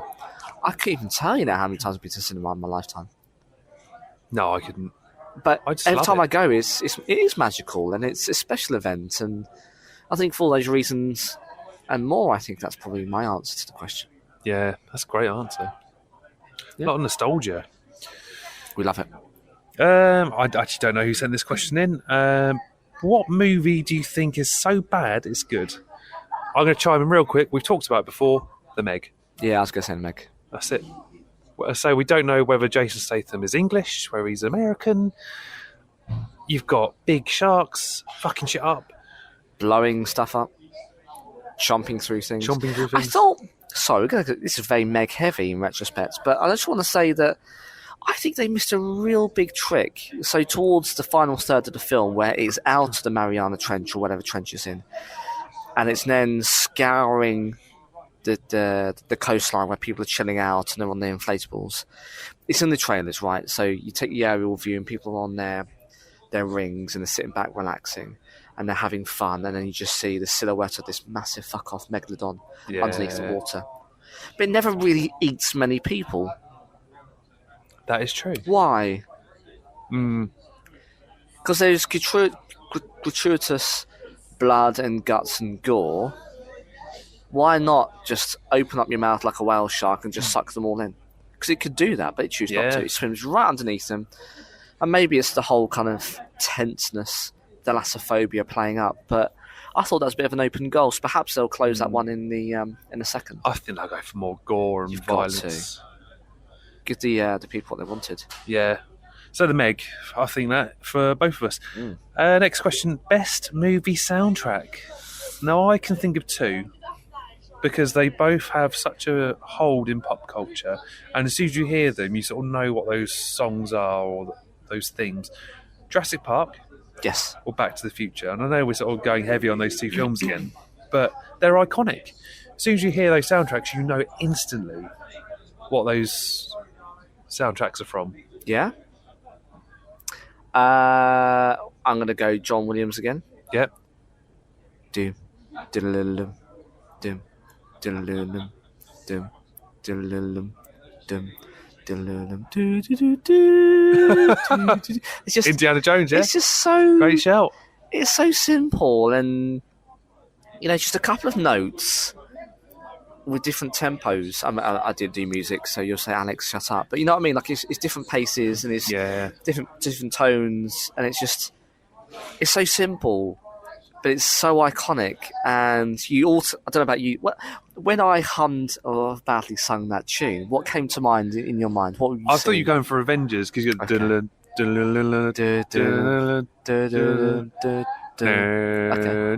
That's a good one. Again, I'm really bad. So, but no, if you got in the end, you did Indiana Jones. What do you think of? What came to your mind's eye as I was humming that? Of Indiana Jones, Yeah. I could see him in his hat with his whip, running with the boulder behind him. Okay, good. That's exactly what I was thinking see. more about probably in Temple of Doom, where they overlay the plane flying across the map. Yeah. But it's those kind of feelings. And John Williams is phenomenal for it, and I make no apologies for saying he's my best and favourite composer. And for the second time mentioning him, because come fight me. No, that's a good answer. Unless you're a Cub Scout, and I'm not up for that. I will roundhouse them for you, And Alex. Dan can take that one. So the next question, this actually opened up a debate within the group chat. The question was sent to me. So this one comes from Sam. If you were in a falling lift with a young George Lucas or a young Stan Lee, you can only save one. Which do you save? So hear me out. So Todd replied with, would there be no Mando without Lucas? That's the only reason. This is I don't know. this is colourful language. Yeah. That's the only reason that cunt might get a look in. Sam replied with, I'd assume no, it wouldn't exist. I agree. No Boba Fett means no Mando. I agree. And then Todd said, and also, how responsible is Stan Lee for the Marvel work? So, just to digress a little bit, Stan Lee gets a lot of the praise for what Marvel does, but actually, you've got Ditko and Kirby who did a lot of the creative side as well. So I think Marvel might possibly exist. Agree. Whether it would be, if you go back and you kill off a Stan Lee, would it be Marvel Comics? It could be something completely different. I think a lot of the big IP was done by the duo. Spider-Man, Captain America, Avengers. Was it Thor as well? Yeah. So I think when you sort of go back to the 60s, it started with the Fantastic Four, which I think was kind of Stanley's brainchild. Yeah. Even the Hulk, I think, was. The Hulk, Spider-Man. The three of them all obviously had an input. Yeah. I think for me, it's got to be you save Stanley. You save Stanley, yeah. I think so. Look, there's nothing against George Lucas. We have ripped him a new one over the years, and we love the Star Wars franchise. And that's perhaps why we're so hard on him. And it has. You can't tell me, apart from Marvel now, and they're still in their infancy compared to Star Wars. Star Wars, 40 years old now? Yeah. And Star Wars is Marvel's only 15-ish. MCU's 50. Wow, yeah. So 2008. But we think you've got years of comics which go back as far as 1963. Okay. But then you had Captain America before that when they were timely comics. And Star Wars is so entrenched in popular culture and society. Yeah. Even my son knows about it, and he's 5. So, admittedly, he's a bigger Marvel fan than I am. To some extent. I've got the Lego. He's seen it. He's great. He was showing me. I put it together. That's good effort. I love a bit of Lego, to be honest. It's good. It's going to be Stanley. I do love Star Wars. Got a dog. So got dog-friendly pub I here. wonder if the mics can pick that up. Sniffing around. That's Dan. that's me. Dan sniffing his beer. I like to get the aroma before I take a sip. Little black dog. Fun little thing running around. I'm not very good at known breeds. I love dogs, but I'm not a dog breed person. I think as a Marvel fan, growing up through the 90s, I think if I hadn't discovered the animated X-Men and Spider-Man films, which we talked about in favourite cartoons again. X-Men 97's out soon. Yeah, which carries on from the end of that series. It's gonna be good. Yeah, I'm saving Stanley. I know it's harsh. Sorry. Sorry, Josh Lucas. You're going to be a pancake. You're going to die. You're going to die.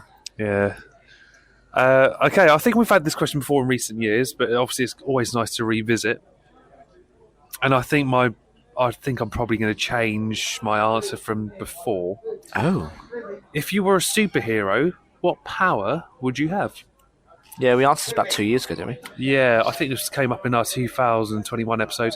I don't think I'm going to change mine. What was yours again? No, you first. You're going to change yours. I think mine was to be able to pick up other people's powers. Oh.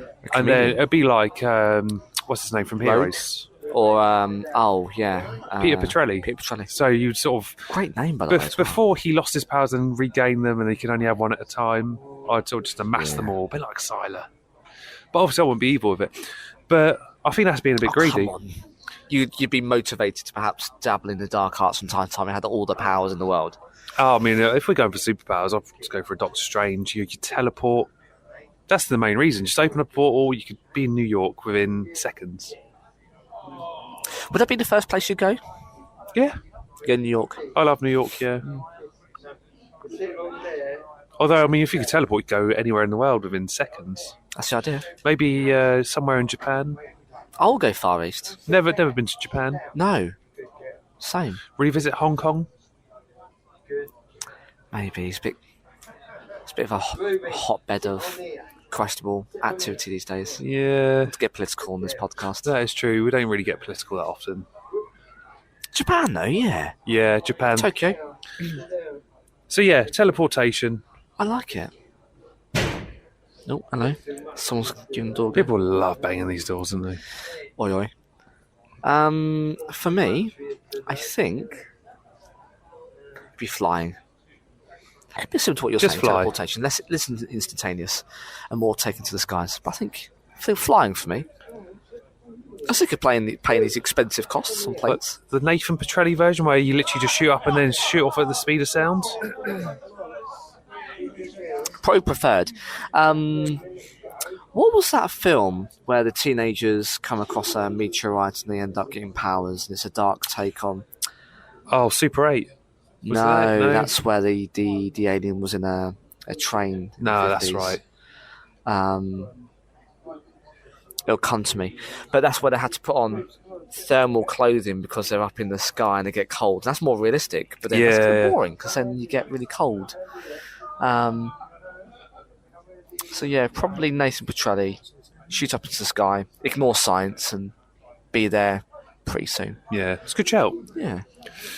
Next one comes from Zach. This is an interesting question. Is it harder running marathons or being a spectator? Now, I've done neither.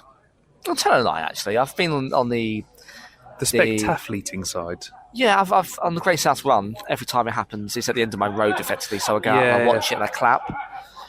So I've done a bit of it, but not as much as you, Dan. So I think it's probably one for you. I wouldn't say neither's harder than the other. So I mean, to run a marathon, you have to be physically fit, and you need to be mentally prepared because it's 26.2 miles.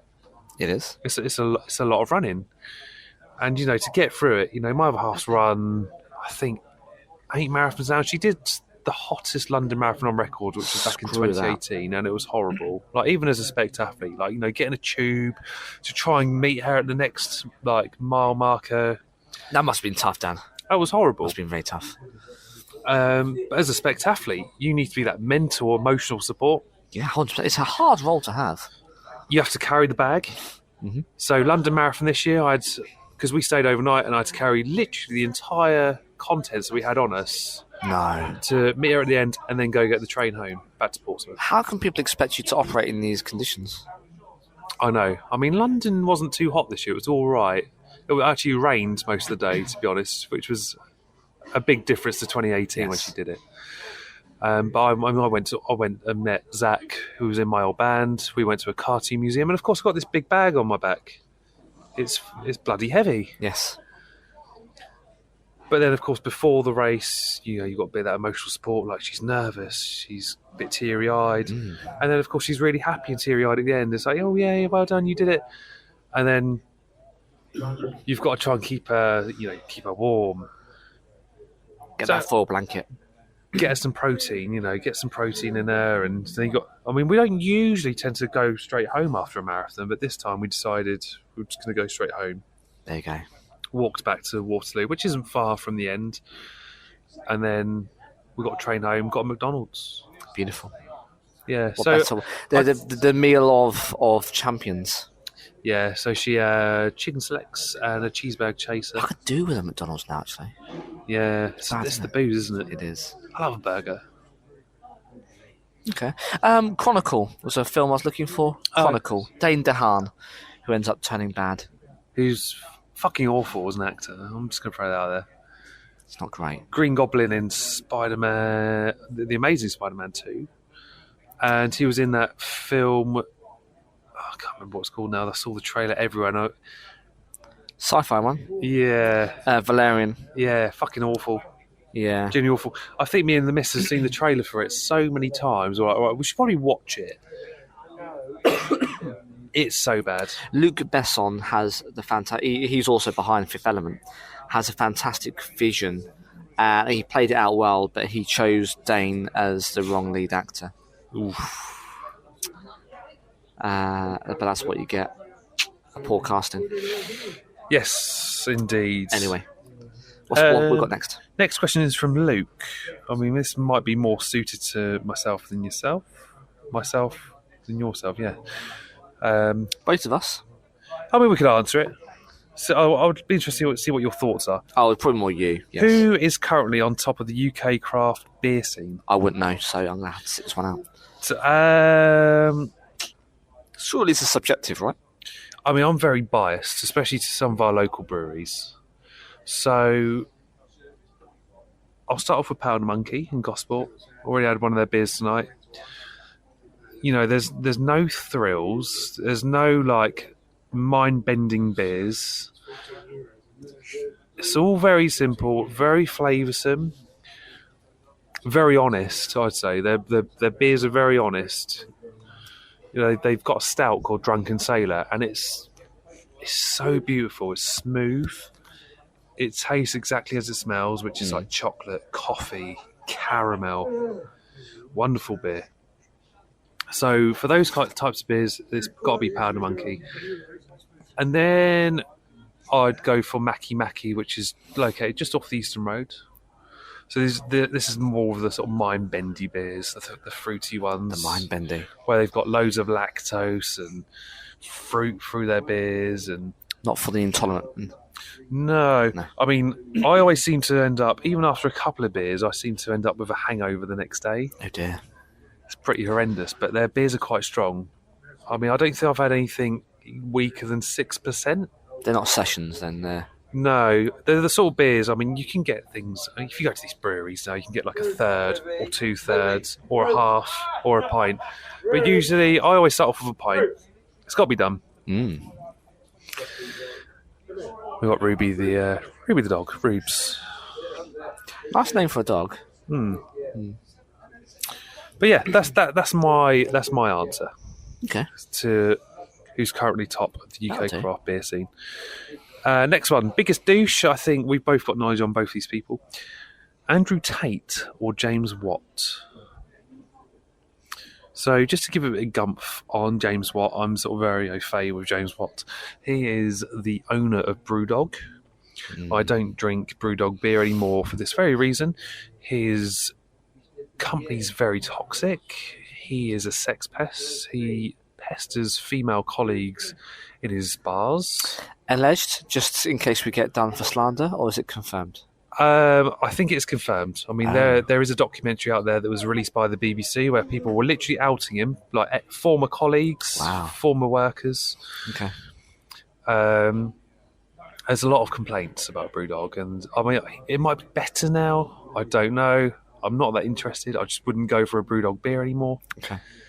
He's a bit of an arse. And Andrew Tate is misogynistic,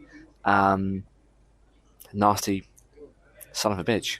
Got arrested in Romania recently, didn't he? He did. I think he's now under house arrest. Probably best place for him. But effectively, he's got a subscription service where he's enticing young men, teenage boys, to effectively get success in business and making themselves more attractive to the opposite sex. Oh boy. And it's a try and tested method, right? Because people look up to someone who's got success, seemingly on the outside got success, got fast cars and money and all that kind of stuff. But it's very toxic. It's toxic masculinity, but he's playing on it and endorses it, and is particularly sexist and disparaging of the better gender and race. There's a good reason why he's in prison, because he's just not a nice guy. Keep him there. I think Andrew Tate probably just slightly edges it. I'd have to. I mean, I don't know anything about this other guy. I know Brewdogs hasn't got a particularly good reputation now in the beer world or wider, especially during Brexit. Not Brexit. Brexit is a whole different kettle of fish. Quarantine and COVID. I don't think they came off particularly well in the way they handled their staff. No. And it's the same with Wetherspoons. They didn't particularly come out that particularly well either. But I think Andrew Tate probably pips it. Yeah, Andrew Tate just edges it, I think. Especially with the influence he has. You can't do that to young boys and to young men around the world. It's just unacceptable. Not in a world where, we've already said in this episode, where we're trying to be more accepting of people and, different backgrounds, etc. Be kind. It's not difficult. No. Why make the world a harder place to live in? It's already tough as it is. Yep. Yeah, no. Fuck Andrew Tate. I don't know why people are doing this to us, Alex. Who would win in a fight? I mean, you've already seen my right arm. AI produced it. It's massive. AI knows more than I do. Even if it's not what is sat in front of me, it's inferred. Yeah, I don't know if the guns are that big, but... It might be you. Can we just not be lovers and not haters? We'll go with that. We'll go with lovers. What? Yeah. Why have to fight each other? Why do we have to Who fight? asked this question? Oh, my missus. Oh, Claire. Come on now. We are lovers, not fighters. I think that we put end to that one. I like that answer. Let's go with that one. There is no fighting. No, definitely not. This is a great question. What's the largest amount of 10-year-old kids you could realistically fight and win? Now, I was actually thinking about this. I think... I don't know how you quantify this. I'm thinking maybe 15 or 18 kids. I think you'd probably take, because you've got your legs and you've got your arm. You've got a long reach, Dan. You're the tallest guy. What? You're 5'9", 6 foot, maybe? I'm 6'1". There you go. Might be I've lowballed it. I might have shrunk a You've little got a bit. bit of reach, so it take a while before they get to you. Then you've got your legs. I reckon 18. Any more than that, I think you'd be overwhelmed. Obviously a good answer. Yeah, why not 18? I'll be throwing punches, swinging headbutts. Which is a whole, effectively, scout group. I know Claire doesn't talk about the scouts particularly, but if you want to talk about last year, it's a whole scout group. I think this question came from Luke. Oh, is it? Yeah. Then Luke. I mean, would you be pump kicking kids in the chest? I mean, they're only 10. Part of you's got to think, I shouldn't really be doing this, and maybe I'll just try and protect my dignity. Look, I took on a load of scouts last year. I know. Outside the and every single scouts Spice group in Islands. Portsmouth is lining up to get that title. Yeah. Defeater of Dan. I'm probably going to die on the way home, you know this, right? You had it coming. Or at least end up in QA with a few broken bones. I'm going to go with 18. I think that's a good, realistic It's a good number. So this next question again comes from another colleague. What is your opinion on the existence of Bigfoot and or Mothman? So, I mean, we're going to be talking about mythical creatures at some point. It's on our list. It's obviously going to tie into some previous episodes. I think episode 2 of OTT, where we talked about... Conspiracy theories? No. Or folklore? It was folklore, yeah. Yes. That's a good episode, actually. Really good episode. We learned a lot about that. Spring-Heeled Jack. We got the Rat Man of London. I can't remember which borough it was. That's a really good episode. And we Really also enjoyed had World's Strangest Mysteries, where I think we talked about some weird creatures as well. But I mean, to the question specifically, Bigfoot, does he exist? I think there's something. I don't think it's Bigfoot. So, if you had to take my purest answer, no, I don't think it's Bigfoot. I think, do we know everything and have we seen everything? I don't think we have. And actually, part of me thinks I don't want us to, because actually there'd be no magic left in the world if we knew everything. It's kind of boring, right? So I'd say there's something, whether it is, the hairy man from the 80s TV show. Oh, what was it called? I can't remember now. Was it Alf? No, Alf was the guy with the snout, and he was from space, wasn't he? What was it called? It's the family he was living with, wasn't he? Was it in Canada? Yeah. Let's have a look. What was it called? The Hanson family. Yeah. Oh, I wasn't finding Bigfoot. Shut up, Google. He's looking up, guys and girls. Oh, it's going to bug. Oh, Harry and the Hendersons. Harry and the Hendersons. I was not really I close. remember that. Classic 90s. Very odd. Very early 90s. And I don't think Harry exists.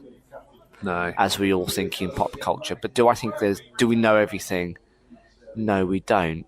I don't think we do. So I think there's something. I don't believe in Bigfoot per se. No. Talking of Harry and the Hendersons, my first memory of that was my nan got cable. So this is like before your Virgins and the Sky. Yeah, I remember cable. It's like I didn't have it. 9X? Yeah. Yeah. Is that a porno channel? No, it was the actual provider. They gave you like the little box. They wired you in. It was always like, I don't know if it was like illegal, but it always sort of felt like it was, like getting all these like weird channels. Your nan was breaking the law. Yeah, probably. But I remember it was like one of the first things that sort of came on. Were like Harry and the Hendersons. What's this? It's great. Of course, Bigfoot. Yeah. I'm a bit nostalgia in this episode. Quite enjoying it. Mothman, no. Not for me. Obviously, we'll talk about some of these creatures as we dive into more future episodes. Left field episodes. Yeah. Some of our favourites, actually. Next question. Do you believe in ghosts? Now, of course, if you've listened, or you should listen, to our Halloween episodes. Oh, they're all really good. Especially the 2020 episodes, where I think it was like one of the only episodes we did face-to-face in the pandemic. We were socially distancing. We were across my bookcase. 2 meters apart. One of the Kallax bookcases from IKEA. 2, in fact, width-wise. So that was about 2 lengths of this lovely bench we're sat in. Both perfectly healthy, by the way, just for... We were. 2 meters, actually, I think we were. Yes. So, government approved. Really good episode. Yeah, I mean... You get freaked the hell out of me. It's one of those episodes, like, I always find, after we do a Halloween episode, I don't know what we can do this year, to be honest. We need to, like, up our game a little bit. Mate, I don't think I can do a location, though. I really want to, but it's a step too far. I really do think that. Yeah. But one year might have to be. I don't know if I'm ready for it, though. But, yeah, I always sort of find when we do these episodes, I struggle to get to sleep. No, same. It's very weird. Which is odd, because you go on... I don't think... Well, we talked about it before, but you go on ghost hunts. Yeah. And you live and breathe this stuff. Whereas I don't. I'm a scaredy cat in the truest form. I think it intrigues me, and I think it's foolhardy for us to think that this is just it. And I appreciate, guys, you can't see what I'm doing, but I'm gesturing to the world. Science dictates that energy just doesn't not go anywhere. There's equal and opposite reaction. So something's got to happen. I just don't know what that is and feels like. So I think there is something. I mean, I've heard... You have heard. And possibly felt things that I can't explain. So there is something. I mean, I don't know what that looks like, and this is why I try to do things as a seeker of truth. And I suppose I'll never understand. No. As someone that tries to seek the truth, I couldn't tell you. And perhaps we're not supposed to, but I think you go in with a very balanced opinion. You're not going as a true believer. You're going there to just get a sense. But yeah, I mean, if you want, I mean, I'm not going to dive into them. We haven't got all night. But if you want to hear some of my experiences, definitely check out the 2020 episode. Yeah, I couldn't really tell good. you what OTT episode it was. You're letting the side down, Dan. Come on. Could be Come on, 6. Rain Man. Could be 6. I think it is, Right, let me go back. I've got Google Podcasts up. Oddly, I think he's right. It is Maybe 7. OTT 6. I don't know. That way. was just a guess. I'm going to throw that out there. Come on. I say it must have been around just before we did favourite Christmas films, which No is at way. OTT 8, which we mentioned earlier. So yeah, not bad. Not a bad guess. Not bad at all. In the middle, we actually had Popular Conspiracy Theories Volume 2. We did, yeah. So they're all great episodes to Yeah. select and choose from. We should probably release Volume 1 as a A vault. TW Rad Vault for our YouTube listeners I agree. at some point. Yeah. But yeah, that is a good question. So Yeah, definitely very want to good. dive into. This is a really good question. This is one I've been looking forward to all night. Oh, yeah? Who are your dream guests for a dinner party? Okay. Sam Nilsson? Yeah. Sam Nilsson? Jurassic Park. Oh, Sam Neill. Sam Neill. Yeah. Good shout. Who does I say? Sam Who's Sam Nilsson. Nilsson? Who's he? I don't know. You put a son on the end of his name. did. He's fuming now. Maybe he lives in Japan. It's Good shout though. Sam Neill. Sam Neill. Alan He's a bit Grant. poorly at the moment. But yeah, Sam Neill, I think. Because he's in Peaky Blinders. First 2 seasons, he was fucking awesome. More recent times, he's been in lots of TV shows, successful ones, films, Jurassic Park. That's our bread and butter. He was in Alcatraz, which got cancelled after a Right, season. yeah. We did a series on that. Cancelled Series, TV an shows. Episode. Yeah. Cancelled TV shows. And that was one of mine, Alcatraz. Very good series, actually. So, bit of a synopsis for our listeners. So Alcatraz, obviously now deserted, is now a tourist attraction. But some of the prisoners there start coming forward in time. Oh. They turn up in the modern day and they start deciding they're going to commit acts of crime again. And there was one episode, I can't remember what episode it was. I want to say it was somewhere in the middle of the season. There was a guy that used to like booby trap mines and stuff on the beach. Oh, God. And someone gets trapped on one. That sounds And horrible. it's genuinely quite a tense episode. Wow. It's quite, really good. Okay. So yeah, Sam Neill. And I think Samuel Jackson. Yeah, good choice. I love F-bombs. And I think I think he'd be a character, and he's got lots of stories to tell, lots of anecdotes. He's lived, that guy. They're my 2, I think. Oh, you've only gone for 2? I think so. Dinner party. Keep it intimate.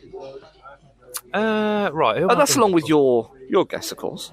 Okay, so this is a dinner party together. Well, that's how I envisaged it. I wouldn't just be me, it'd be a bit Okay, awkward. that's I'm not good. special enough to invite these people, but together I think we're a powerhouse. Yeah.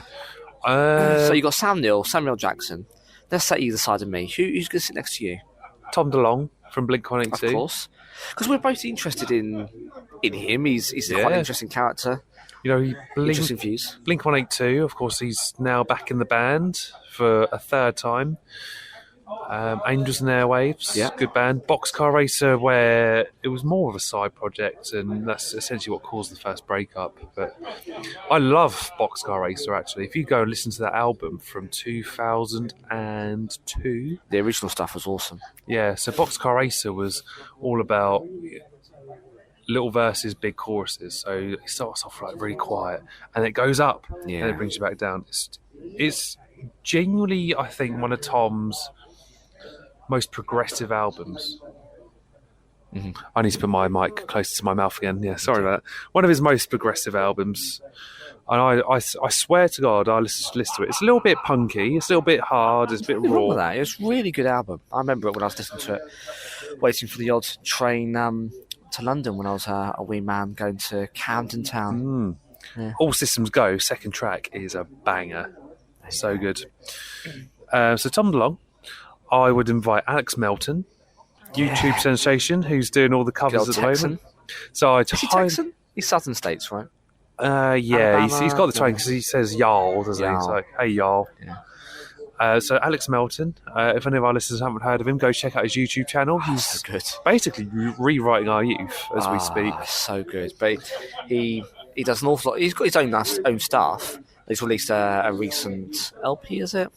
Yeah, he's done an album where he's covered a load of stuff, and I think he's got another album lined up with, I think it's Pure Noise Records, where he's going to do some of his own stuff. But every week he does a cover. He drops it on a Thursday. I don't think he's released it a song this week because he was saying he was suffering with sinuses, hay fever, I think. Happens. Horrible. But yeah, he's a good choice, actually. He's a really talented guy, and I think someone I'd want to go for dinner with, or burger, or beer. Yeah. Good choice. He did a cover of Lizzo's Truth Hurts recently, and it's a banger. That slapped. But he also did Taylor Swift's Love Story, and that's phenomenal. Yeah. I mean, he's basically... He will just pull a random song and he'll change it into a different genre. So And every time you share a link, you're like, this is great. And it is. Every single one just hits out of the park. Yeah, he's a great choice. So yeah, I'd have him. I'd have Brett Goldstein. Yes. Again, Ted Lasso / going to be the next Hercules in MCU. I love Brett Goldstein. I've got two more choices, actually. I would bring in James A. Caster. Good choice. Great comedian. Because I'm a big fan of Off Menu.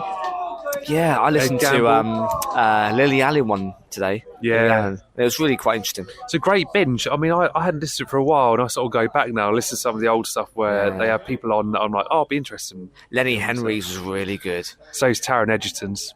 I don't think I listened to Tarrant, actually. I think it was sort of September last year. It's one worth listening to. But yeah, I actually quite liked their episode with Nick Mohammed. Right. Mr. Swallows, I think he calls himself as a comedian, but he is also... he's Nate the Great in Ted Lasso. Okay. Yeah, some good episodes there. So I'd have James A. Caster just for a bit of humour. Yeah. But I think Tom would bring that as well, but Tom would probably bring the whole conspiracy things. Sometimes he goes a bit serious. Yeah. And my final choice would be Hannah Waddingham. Again, another Ted Lasso cast member, but she recently hosted the Eurovision with Graham Norton. Of course. Fantastic. Love Hannah Waddingham. She can sing. She might sing for us, who knows? She might not. It's a great interval. Now, speaking of intervals, we'll be back after this short non-commercial break. And welcome back for the final three questions. We are in the end game now. We are. Okay, so Tell me. this is a bonus question, so I don't think I sent this one over to you. Oh, right. But I think it's going to be an interesting one. I'm interested to see how you answer this. I've not thought about it.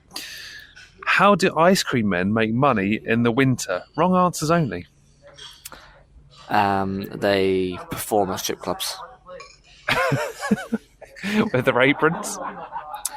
They start off with aprons, but I'd suggest at the end they are sans aprons. I'm thinking the full Monty-esque. Okay, interesting. What about you? Oh, well, I was going to go for something a bit more sinister. I was thinking about, maybe selling cocaine ice cream in dodgy corners of, the Is city. that a thing?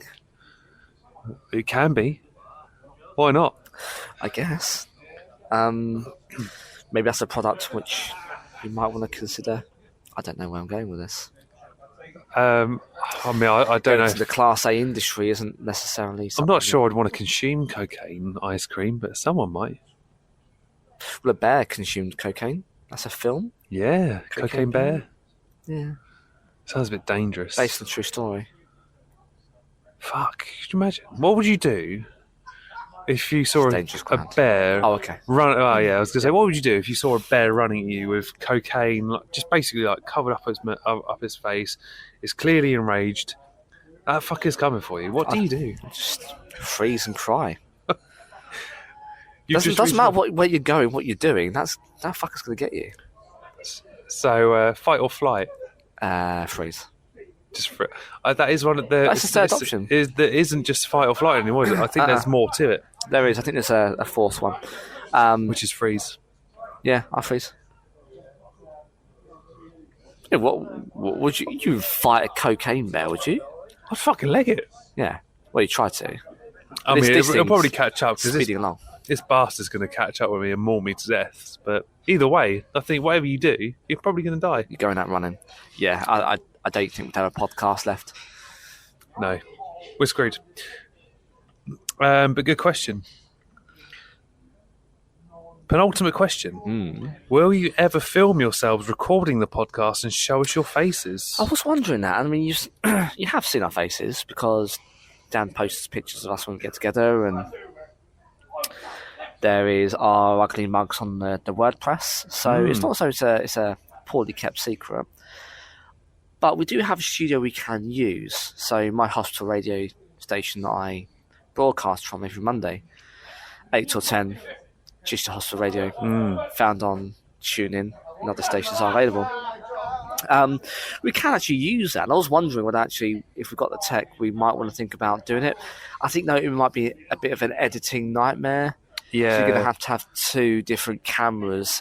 Syncing's not the issue, but then it's flicking between them, and there might be a bit of a pain in the dick. I think there's some sort of AI that does that for us. Of course there is. Because I'm sure I've seen it on like Reddit or sort of advertised. You can get something that will patch it together, which is so who asked the question? That one was from Other Half. Claire. Probably. It Yeah, why can not? happen. I mean, we can do it. It's just the time really, and finding the right thing to do. But Yeah. you find on social media, you see little excerpts of I think I sexted my boss. Comes up on my timeline quite a lot, and you can see their faces, and they're our podcast, and it is funny. We could do that. I say we've got the old Not as YouTube charismatic, as well but now. Yeah, Yeah, maybe it could happen. I'm not against It's it. a good question. Yeah, same.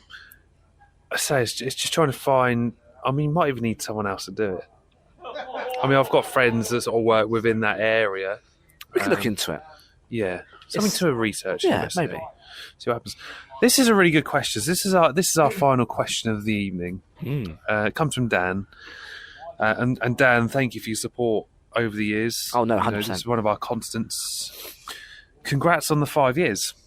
What are your ambitions for the next 5? Oosh. To not get cancelled. We've done pretty well I've said this that far. for the last 2 years. I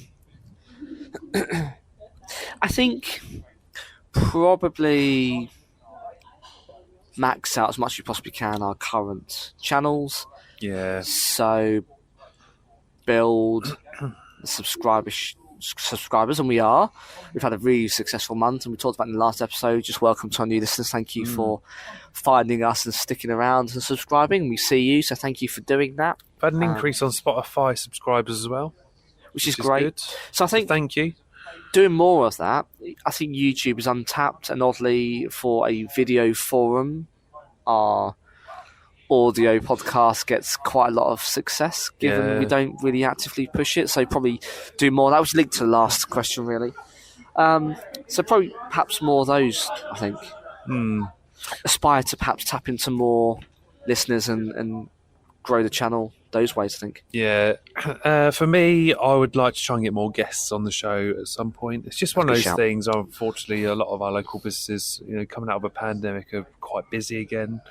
Just trying to get the It's hard graft out there. Yeah. And it's nice to see that actually the people that we are trying to tap up are busy. Yeah, it is. There was 2 businesses we've tapped out recently. We've got Powder Monkey who are doing really well. I need to chase them up. I say they're at the old custom sales where we are in Gunwharf. They're based in Gosport, and they're always sharing stories on their Instagram reels. We're at this place, we're at that place. And of course there was Noshbox. Yes. They're based opposite Portsmouth Southsea train station. Do phenomenal breakfast / brunch food. They've just recently been at the Street Food Awards. Oh, wow. Here at Gunwharf a couple of weeks ago. I think they were called the G-Tots. Basically tater tots, Had vegan cheese on it. Had some sort of aioli. Oh, lovely. Some sort of like whippy sort of garlicky cream on it. I don't know. I can't really describe it. It was banging. So good. Lovely. So I need to try and chase them up and get them on as well. But yeah, we'll see. I mean, well, we're always looking for guests. We want to hear people's stories, like where they started. You know, we say this all the time, and you know, we've had some phenomenal guests in the past. Solar Sky Services. We've had Pete my from area. Island City Living. We had Paul and Kelly. Catch Me a Comet, my old band. That was a really good couple of episodes. So just more of that as well, really. But do you know what? Left field episodes. I love when they come out of the unknown. Especially things like the dead internet theory. Really good. That's a really good episode. That was actually one of my favourites. I probably enjoyed that more than I was sort of expecting. Really? Interesting. Because I don't think I really quite knew what I was going to expect from doing that episode, but actually diving into it, it's almost quite threatening, especially with AI now starting to become a thing. It can be, yeah. And I think this is all about how you use the powers of technology for good or evil. But there's lots of opportunity. It's a really good episode. So again, we'll put it in a link in below. But it wasn't. Well, that was 2 episodes before, wasn't it? So it wasn't that far long. Yeah. That's it. That is our 5th birthday.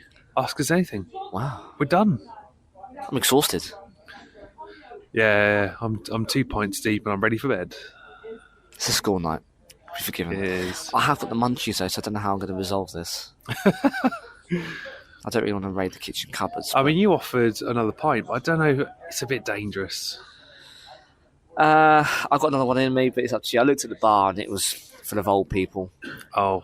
So, we might have to see. I say school Nothing night. wrong with old people, by the way, guys and girls. I'm just saying that it was full of people, and observationally, they were of their older years. That's all. I don't want to get cancelled. No, we just said that we don't want to get cancelled. I don't want to get cancelled. I've got nothing against old people. I'm just saying, observationally, that is what I saw. So we might see if there's... Anyway, the point is, we're at the time in the evening where we can either say goodbyes or we can get another drink. I'm easy. But anyway, we have come to the end of quite a good episode. We've had lots of fun and lots of transgression. It's going to be a bit of a pain in the dick having to write this one up in the episode description, quite frankly, Dan. But I'm going to enjoy listening to this one, editing it and trying to get out the door as quick as we can within the next, what's going to be in reality 16 hours time. So thanks for that, Dan. Holy shit. Yeah. Oh, so we are literally releasing the day after Why not? recording. Well, actually, no, it's not our birthday, is it, to be fair? No. When's our birthday? 21st? 20th? It's Tuesday. I have got it in my diary. Got it in my calendar. We've been doing a lot of Google. I don't need to Google this one. It's in my diary. It is The 20th of May. Well, Saturday. Perfect. I've got an extra. You've got an extra couple of day. hours. Wonderful. So on Saturday this year. So when you're listening to this, enjoy the sunny sights and sounds of wherever you are in early summer, late spring. Grab a beer. Yeah, enjoy it and listen to us in your ears. I mean, obviously, if it's the morning, don't grab a beer. Get your favourite warm beverage, coffee or tea. Start the day right, guys. Maybe go to Costa or Starbucks, whatever your preferred coffee outlet is. I mean, do you know what? Go independent. Yeah, go to your local coffee shop. Bin Listen off the to big us. people. Support those independents. You know, we're big about small businesses, especially like throughout the pandemic. I think I campaigned quite hard. Whether people actually paid attention, I don't know. I was. That's the main thing. That's good. Yeah, shop independent. Go get yourself a coffee. If it's the morning, obviously. If it's the afternoon, you know, it's all right. Anything beyond 12. It's 5 o'clock somewhere. Well, totally. But yeah, enjoy wherever you're listening to, wherever in the world you're listening to this episode of this podcast. I've got quite a lot coming up, so you already mentioned a couple of things. More rabbit hole-esque type stuff in terms of mythical creatures. We've got the Guardians of the Galaxy full review, so we've got the On The Go just done. We're going to do the full breakdown of it is spoilerific, but we always give the spoiler klaxon, so you won't go into something without knowing what you're listening to. And plenty more to come. Have you got anything else that's on the notable on the list, Dan? I mean, we've got quite a few on the list. I think I sent them over to you. We'll probably do our annual What Grinds Your Gears. Oh, yeah, that's a good one. Always a good one to get angry and sweary about. So that'll probably be somewhere in the summer. I've thought about Hollywood Divas Volume 2. Maybe do that in the future. Yeah, controversial. Because Volume 1 was really good. And that was our last ever episode of the Weekly Roundup before we rebranded. Oh, was it? Ah. Mythical Creatures, The Black Knight. Black Knight's a good one. I mean, there's plenty on our list. There's always plenty to keep us going. And, of course, we're always willing to listen to your suggestions. So we're always happy to dive in and, just send things our way. Recommend. So if you want to get in touch, if you want to let us know if there's anything that you want us to do, or if you want anything you want to dive into from a previous episode, I follow on. Get involved in future episodes. Follow our social media, which is On The Topic Pod, and that is on Facebook, Twitter, and Instagram. And we've got Gmail, which is On The Topic Podcast at gmail.com. I'm amazed I can still say that after a couple of pints. That's great. I'm impressed. The wildlife so is too, really picking up here. This group that's just walking past us. And we also have WordPress and YouTube. And very quickly, actually, we're going to be up to date on YouTube. We've been scrolling away every Thursday. Our back catalogue. And I think, early June, we'll be up to date with our latest of episodes. I think it's about 6 weeks, you said, wasn't it? Yeah, not long. But WordPress is ontopicpodcast.wordpress.com. Go have a look, a listen, and a read of all of our posts. We've got some bonus content on there, some stuff from the AI episode, which is very good, some pictures to bring it to life. All of our back catalogue on there from the weekly roundup days. We've got our ugly mugs, our bios, but also our affiliate clothing website provider, for want of a better term, Morbid and Mundane. Morbid and Mundane, Joey. So go have a look and listen, as I say, a visit to our WordPress. And then, we've got YouTube. There's absolutely no reason why you can't subscribe and get notified as to when there's a new episode dropping, because we've got a newsletter, or we've got, as I say, YouTube, and you'll be notified when a new video drops. Absolutely. On the platform. And just subscribe on whatever platform you're listening to us on. Thank you for your support over the last 5 years and for as long as we keep going. I agreed. It's been a journey. It's been a ride. It doesn't seem that long ago, actually. We were sat in the Guildhall Village with the hum of that bloody background noise. And again, last year when we did it, I think we recorded sort of early June. It was really muggy evening in Spice Island. It was. And the creaky floorboards and the vibrant scenic life of Old Portsmouth. Now we've got fire alarms and people coming and going. Yeah, absolutely. In Gunwharf. It's getting dark now. And getting cold. Getting romantic. Oh, oi. Too many beers. But before we get ourselves into trouble, for another week, I've been Alex. And I've been Dan. I will see you next time.